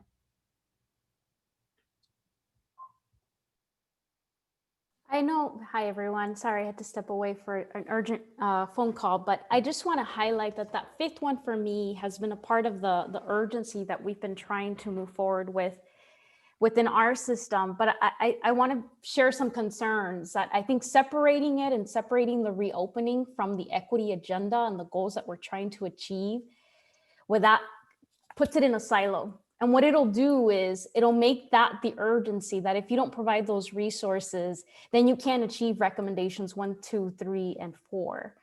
So I want to caution us to think about that and really think about the alignment and embedding the urgent needs to reopen as a part of the other recommendations rather than making it a 5th recommendation. Daisy, if I could push on that a bit, would you then say weave in the language of urgency as some of the framing language up front, and then pull out the component parts that we've discussed here and put them in the other recommendations? I think they can be embedded. And so here's an example, like the enrollment conversation, right? That directly relates to high touch counseling. Even in this environment, that has not transitioned very well to an online environment. We have not been able to reach students. We have some colleges that have called every single student on their list, and they still can't find those students. And it doesn't mean that we create high touch here and then separate over here, we say create online technology to be able to reopen or provide testing to reopen. They're not siloed issues. They have to be embedded into every single recommendation. And I think that's to Lande's point, those were the milestones, right? We know where we want to be in 2025, 2028, But as a part of that work, we embed the reopening. I'd love to hear others weigh in on this because I think this is a pretty important design element for us as we go into the next piece of our work that we're going to talk about in a moment. Other thoughts about either confirming and appreciating what Daisy has said or having an alternative view? This is Tim. I affirm. I think that one of the promising things about today's discussion is that there are all kinds of ways in which the work of one group supports another. So going back to Daisy's example of advising, you know, what we've seen repeatedly is when we have the ability to track students and see when they get off path at the first sign of them getting off path, oftentimes the kind of support they need is beyond academic. So it's identifying that they do have hunger issues or psychological counseling needs and so forth. And so by building out the basic needs in one group, we're actually supporting the effectiveness of what goes on in some other groups. You know, going back to the chatbot, which I've been kind of pushing on, we've been able to embed in the chatbot certain words that if they're used by a student immediately raises that text to personal attention. So if a student mentions, you know, suicide, harming themselves, harming others, hunger, and so forth, then immediately somebody can tend to it. So these are ways of scaling attention to some of the basic needs and perhaps enabling campuses to open back up with greater effectiveness and greater support for the students at scale. Great. Well, I might move that what we do then is to take all of the really good thought work that Group 5 did and make it available to every group who's going to be working out the solutions, and encourage you to, in the early phases of the work, and Carl will talk about this in a moment, to build that in. And we're going to do checks for that every step of the way. On where does equity live? How is it expressed? What does that look like in these solutions that we're going to talk about next? I just wanted to chime in really quick. I absolutely agree that we need to have a strong and equitable reopening plan. I think we have seen the incredible impact of not being able to be physically on a campus and how that's also, again, been disparate by race, by wealth, in so many ways. I hope that conversation, however, is more nuanced, because there have been, as tragic as going virtual 100% has been, there have been barriers lifted because of it that we should, you know, that we don't go back to, you know, normal, that should not be the goal, that we take from this experience the really good practices that have happened and barriers that have been removed, right? Some of them from like how to provide supports, which was just spoken to. You know, before you'd have to get 5 different forms signed from 3 different officers in 4 different buildings, right? And now all of a sudden now we can have those processes happen virtually online. Right? So what are those things that we want to make sure, inefficiencies that were there before, that we don't want to actually just reinstate when we go back to campus for our students? Incredibly important. We don't want to step backwards, for sure. Thank you. We've arrived at some overarching aspirational language. We have come up with 4 distinct pieces of work that need to happen in order to get us from here to there. And I'm going to turn it over now to Carl, I believe, and Lande to take us on the next space. But first, just thank you for all of this good thought work today. I know this is sometimes hard to do virtually, and you've been very patient with this conversation and the breakout groups today. So thank you for that. And I'll turn it over to Carl and Lande. Thanks, Susan. Again, everyone, really, really good work. This is not easy to kind of pivot and work through this stuff. You all are doing it amazingly. Colette, can you screen share again? We're going to just try to give a little bit of guidance on kind of what comes next. So now having a short list of identified issue areas, we want to just discuss the way that we now translate that into actual drafts of final recommendations. So Colette, can you go to the next slide, please?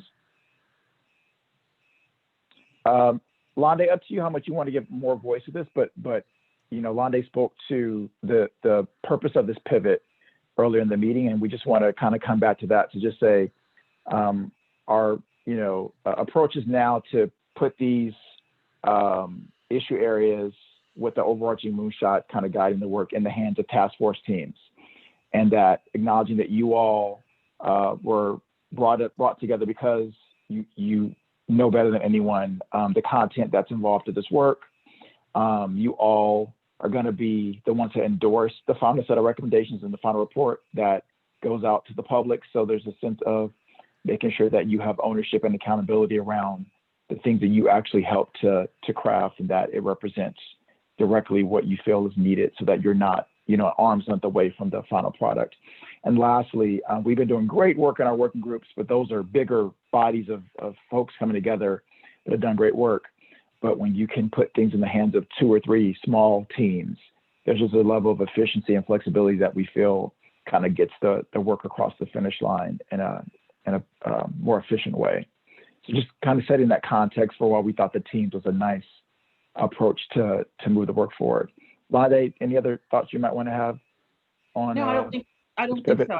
I think we're just trying to, as you said, leverage all of the good thinking and expertise that we have in a way that really makes this gives us the sense of ownership over these recommendations as a task force, in addition to the good work that's already been done by the working groups. But I think at the end of the day, I'm very mindful that all of you will have your name on whatever this document is. And so I want you to feel like you own it.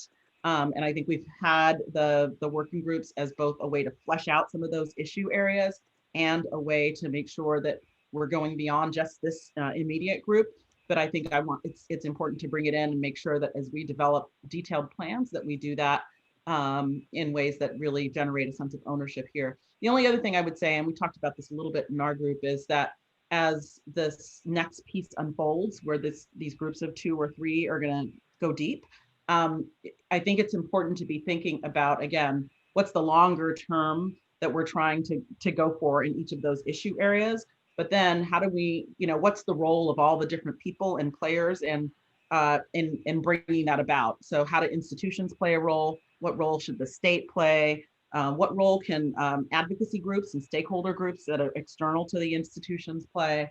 But to really be thinking about, what does it take to get to that goal?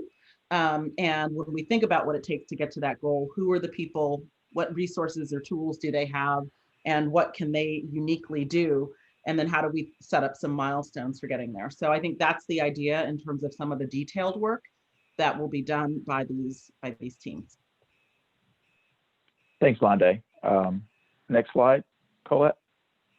So just basic structure overview. We're talking teams of 2 to 3 volunteers from the task force. Another option would be if there's 2 members of the task force and you wanted to recruit a 3rd member from maybe one of the working groups that wasn't a former task force member, you're welcome to do that as well. But this is really about, people raising their hand that are ready and motivated and have the capacity to do this work over the next few weeks. We have a recommendation framework, because these are really going to be the meat of the recommendations that are going to define the final report. We'll have a template for every team that looks the same, that kind of breaks out the content in a way that allows you to develop it in a more efficient, more structured way. So you'll have that. And as Londe said, the working groups have been doing a ton of work to develop these ideas and do research and kind of flesh out what the shape of these could look like. So we would be providing each of the teams with any relevant background information from the working groups that are connected to your respective issue area. Next slide, Colette. Okay, we're not going to get overly processy, but we do want you to know that there is kind of a path forward. So we're going to just kind of, quickly just touch base on this. So the way we see the work being organized is pretty much starting tomorrow through the end of this month, we'd like to get the first drafts of the content for each issue area or each recommendation created. So in that time frame, we're going to try to confirm who the team members are going to be for each team. We'll do some kind of materials handoff to you at first so that you have all the relevant things from the working groups that we feel get you going. And then you spend, the next few weeks getting your first drafts underway with a due date of November 30th. And then from there, we see this as the next phase is just about a week or two of just feedback and revisions. So there is a Council for Post-Secondary Education meeting on December 3rd. We plan to kind of give them an update at that council meeting on just the shape of where the conversation for the task force is going, kind of what that short list of issue areas is shaping up to be, what the moonshot description is, like letting them kind of get up to speed, and then they'll give us feedback on that. And then we'll also try to plan to have actual feedback meetings so that each of the working groups can meet with the respective teams that are informing and shaping the recommendations and just let them give the team's feedback on, how they see their work represented in the recommendation. Does it kind of capture what they intended to be the core of their ideas? So we'll have like a set of feedback conversations, and then each team can take that feedback and work on a second draft that we hope to, be done around the end of the second week of December on the 11th. And then Londa had mentioned that we'd love to have another task force meeting in December, but we want to be mindful that there is a Thanksgiving holiday in the middle of all this. And so time-wise, we don't want the task force to come back too prematurely without having fully flushed out recs ready to review. So what we're proposing instead is, instead of bringing the full task force back together in December, what we do in mid-December is just bring the teams together. So the teams have got their drafts done, have gotten feedback, revised those drafts, and then let the teams come together and then just look across and reconcile to make sure that there isn't overlap, that we're not being redundant, that we're kind of clear about the way we're leveraging what the different recommendations are shaping up to be, so that we have that kind of cross-team conversation in mid-December. And then from that conversation, the teams can do their final revision and make sure that kind of how their ideas are represented in their recommendation are ready to go. So we have a deadline for that to try to get that done by the 18th, because what we love to do then is send that out as pre-work to task force meetings that we like to do in January, knowing that folks are going to be away for the holidays, so there won't be a ton of pre-work, but we want you to just have those drafts in advance. And then in January, when folks are back from the holiday, we'd like to schedule, based on everyone's availability, 2 task force meetings. They don't have to be 3-hour meetings that we've been having, because we'll be far enough down the path that we can really dig into getting things across the finish line. But we have 2 meetings, the first one earlier in the month to strengthen the recommendations, to make sure the framing of the final report seems right. And then the second and final task force meeting will be in late January. We would have an actual draft of the full final report for you all to review and discuss, because we are mapping all this against a council meeting that's going to happen in early February. I believe it's going to happen February 11th. So we want to have the draft in good enough shape so that the council can have that, in its hands when we, present that final report draft to them in early February. So just so you don't have to memorize this, we're going to make sure all the teams have this, but wanted you all to see that there is a timeline and a path forward that we kind of see this moving in and getting you across the finish line. Okay, we're going to save a little bit of time for questions in a few minutes, but Colette, can you go to the next slide? Because as we described, and I'm going to let Susan kind of give some voice to this, you're going to get a template. So that template is meant to give you, nice structure that you can populate content and respond into some guidance and some prompts and some questions that help you articulate what the core of your recommendation really represents. So Susan, do you want to just kind of walk the group through these 4 kind of areas that represent the template that they'll be completing as part of their recommendation development? Sure, thanks, Carl. Just briefly, we looked at these issue areas, right, to really identify what it is that we needed to be responding to, what some of the potential items were that needed to be moved forward in order to help students. We today framed out the moonshot goal. So what is that overarching language, right? So we came up with the kind of the big umbrella overarching language for what we wanted to accomplish, would be lovely for each of those 4 areas to have language that articulates what is the end state to be achieved, for whom, within what time frame, why does it matter, and then making sure, as Londe started us today, that the goal is bold and has that balance between realistic and practical, and that we muster all of our resources in order to make a bold goal practical and real and accomplishable. And then you'll fill in some pieces on the rocket. So what are the specifics of the things that need to change in practice, in policy, in resource allocation, in order to make that moonshot goal real, right? And then what is that change going to require at the system level, institution level, stakeholder level, student levels? And I would put the state level too, because I know basic needs, that one's pushing on a state level set of agencies as well. And then the blueprint, which is really more of like an implementation plan. So who will have to do what by when in order to get this done? What are the progress benchmarks? What are you going to have done by, what needs to be done by 2022? What needs to be done by 2025?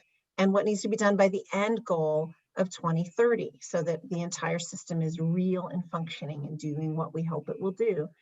And then some of the actionable practices, policies, and implementation steps that need to be done in order to make that work happen.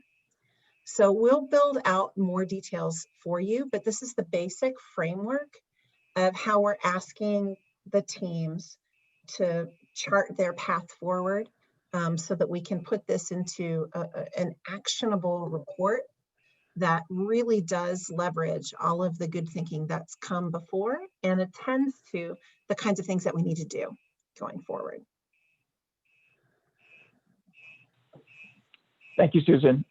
So we would love to, before we hop off the call, make sure we're clear who may want to raise their hand to volunteer to serve in one of the teams for each of the 4 priority issue areas. But before we do that, Colette, can you go to the next slide? We know we've just walked through a lot with you in terms of process and templates and timelines and those things. So just, Colette, you can come off a screen share and just want to ask if there are any clarifying questions. Like, no question is off the table, and I know we're asking you all to process a lot in real time. So any questions about this? Lauren, you want to go ahead?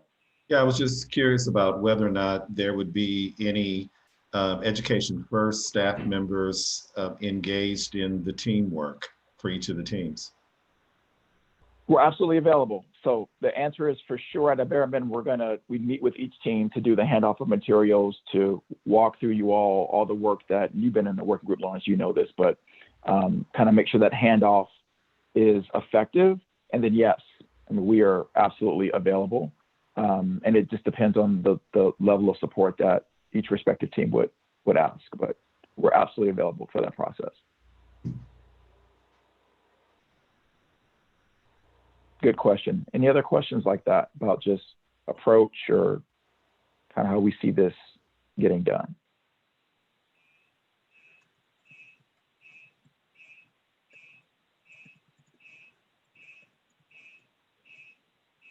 No?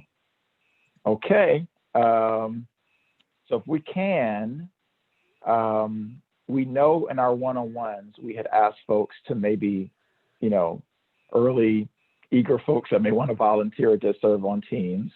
And we probably had, for some items, more than 2 or 3 folks that raised their hands. So now that we have kind of flushed out more what these ideas represent, now that we have an idea of kind of like what the lift will be and the way we're going to structure it, we like to kind of open that up and now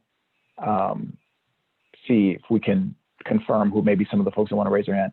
We won't necessarily confirm the teams yet because we will likely have more folks than we need for each area. So we'll kind of go back behind the scenes and maybe rebalance and try to make sure that we structure teams in a way that is most effective. But for now, would love to hear looking at the 4, and I can screen share as well. Who might want to go where?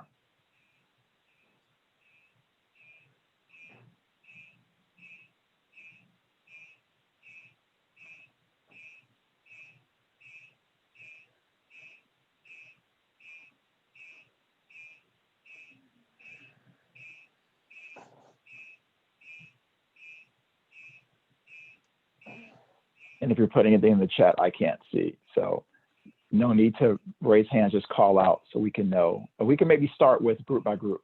So the basic needs in the financial aid packaging. Keith Curry. Looks like Keith. All right, Keith, we got you there. Who would want to consider joining Keith for that team? Daisy, okay. That's a strong team in my eyes for sure, but there's space for others to be considered. So anyone else have a strong passion or interest in number one?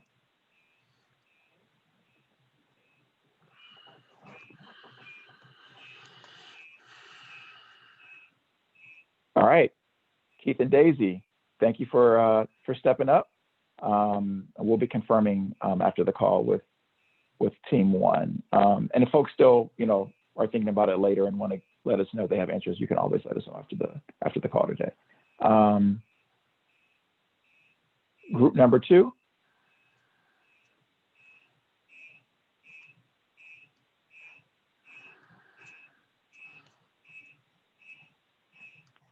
High touch, high tech advising, seamless K-12, immersion college credit.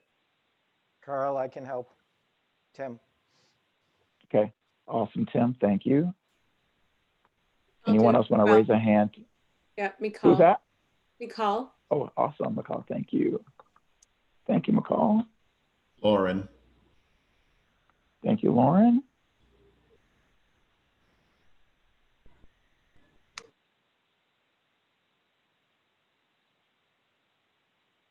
All right, love it.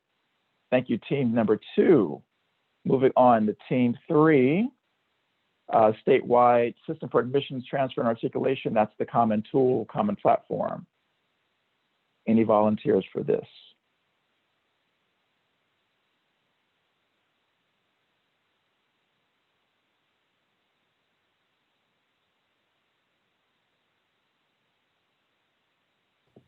I'll do it. This is Londe.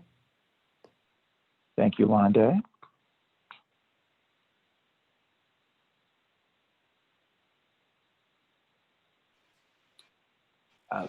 I'll join that group as well. Awesome, Brian. Thank you.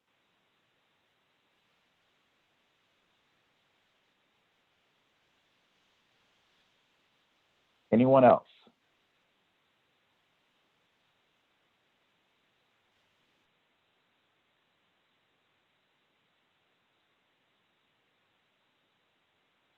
All right, fantastic, team number three. Thank you so much. And now to our, looks like we have folks already hopped in.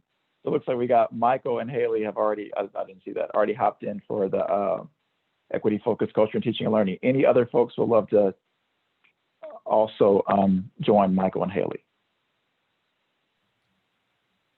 Millie, I'm just concerned about a 3-hour time difference, but put me down. Okay, got you down, Millie. Thank you.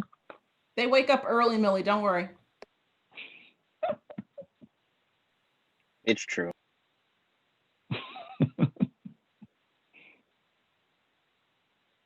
Anyone else want to be considered for team four?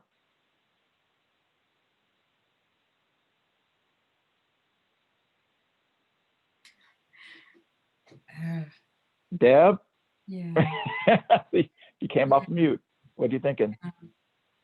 Well, I mean, I wanted to do it when it was the adult learner part, but I was talking to Jackie, and this probably fits in that space. So, For sure. Okay. Yeah. Yeah, Deb. I'm just, you know what, I want to be respectful of the time, and I'm just not sure that I can give it the time, and it's so important. So that's why I'm hesitating, frankly, Carl. It's not because I don't think this is critical, but I want to be respectful of that. And if I say yes, I'm going to be ready. So I might want to be a backup because I don't want to be disrespectful about that. So. Carl, I raised the same question in the chat. Yeah. Between now and Thanksgiving, we have a pretty hairy Regents meeting. I've got 17 items I'm presenting, and I would be happy to step in after that and either help out or serve as a reviewer. But actually between now and then, I'm going to have a pretty singular focus. Yeah, that's the concern, the calendar. So I'll put that for you, Deb. Agreed. I'll put that for you, Millie. Nathan, was there a certain one that you maybe wanted to volunteer as a reviewer, maybe thought partner, just so we can Well, I'm very have that interested down? in number one, and I'd love to work with Keith and Daisy. So Got it. number one would be interesting. Okay. And then Lauren, did you say something similar about maybe your capacity as well? The time. I mean, I'm looking at November 30th, so maybe after Thanksgiving. I know we have to get work done before then. When you talked about the lift, it does look like a big lift, but I think between the three of us that, understanding what our schedules are going to be like, is going to be really important to figure out how to get this done. But we'll talk within our team members to establish what's going to be the best path forward. Sounds good. It looks like Bridget also just made Bridget, it looked like you put your name down for that team as well. So maybe there's a way you all can share the load and kind of play to everyone's availability. All right, folks. Last call. Any other hands to be raised for any group before we move on?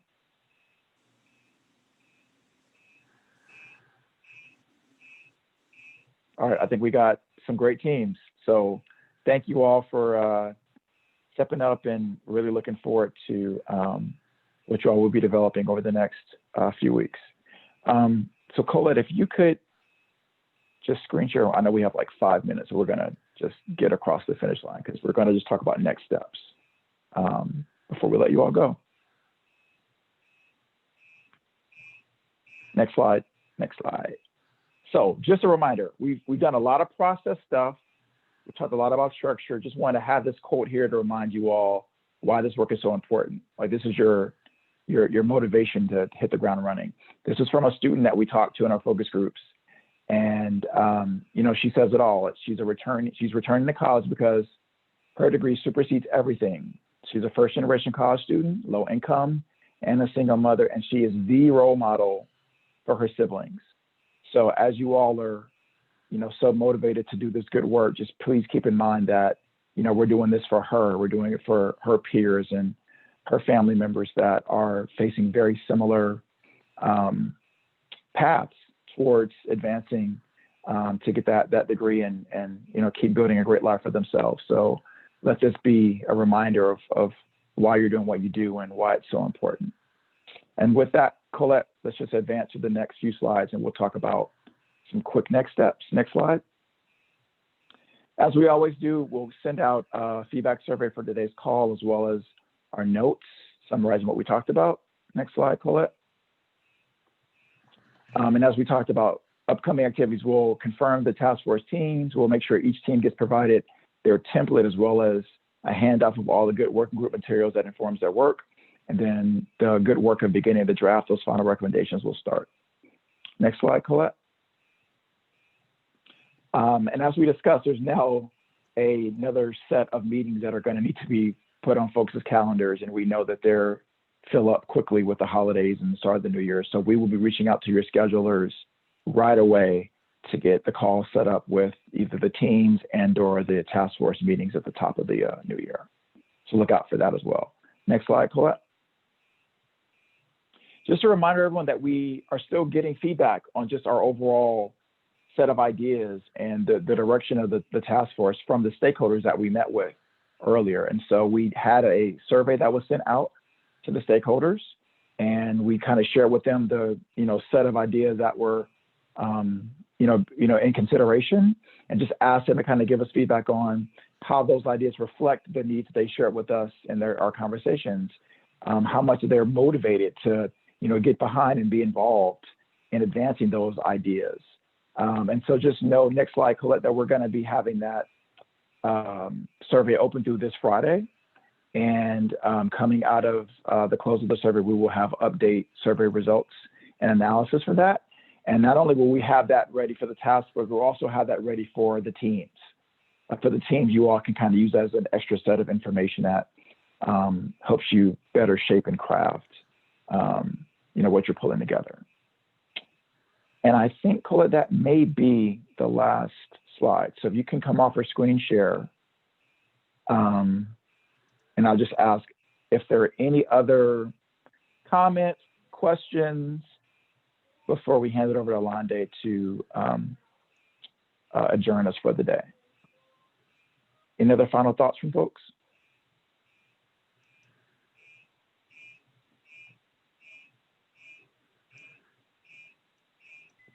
All right, Lande, I will hand it over to you to send us off.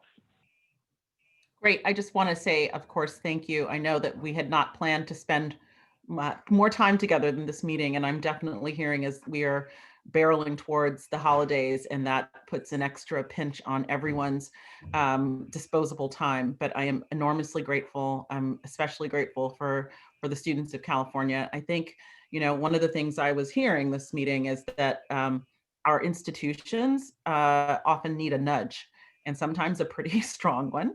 And so I think that the work that we're doing here collectively in a way that's nuanced to really think about what are the problems and how do we then think about arraying solutions and incentives and timelines to really deliver to students what they need when they need it, both immediately returning to campus, both over time, when they need housing, when they need food.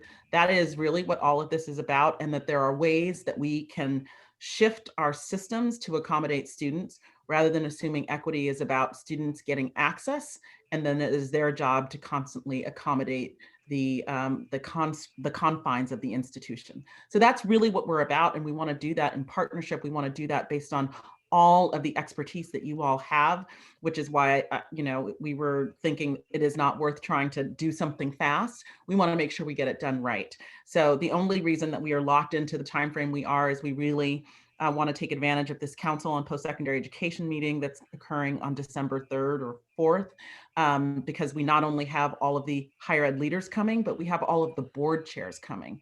And I think that's a really pivotal moment to really gain a lot of alignment across these institutions around what are our goals around equity. So the conversation today, I recognize it was a tougher conversations than the ones that we've had in the past, but appropriately tough. And I just want to thank you all for putting out the issues that really needed to be addressed and helping us to think about how to move through those. And we want to make sure that we're taking all of that information and figuring out how to put it into a process that works well for what you all can contribute, but also make sure to get us towards our goal. So just an enormous, enormous gratitude to all of you for your time. Thank you. And Thanks, everyone. We'll be on your calendar soon. Thank you, Londe. Bye-bye. Thank you, Londe. Take care. Thank you.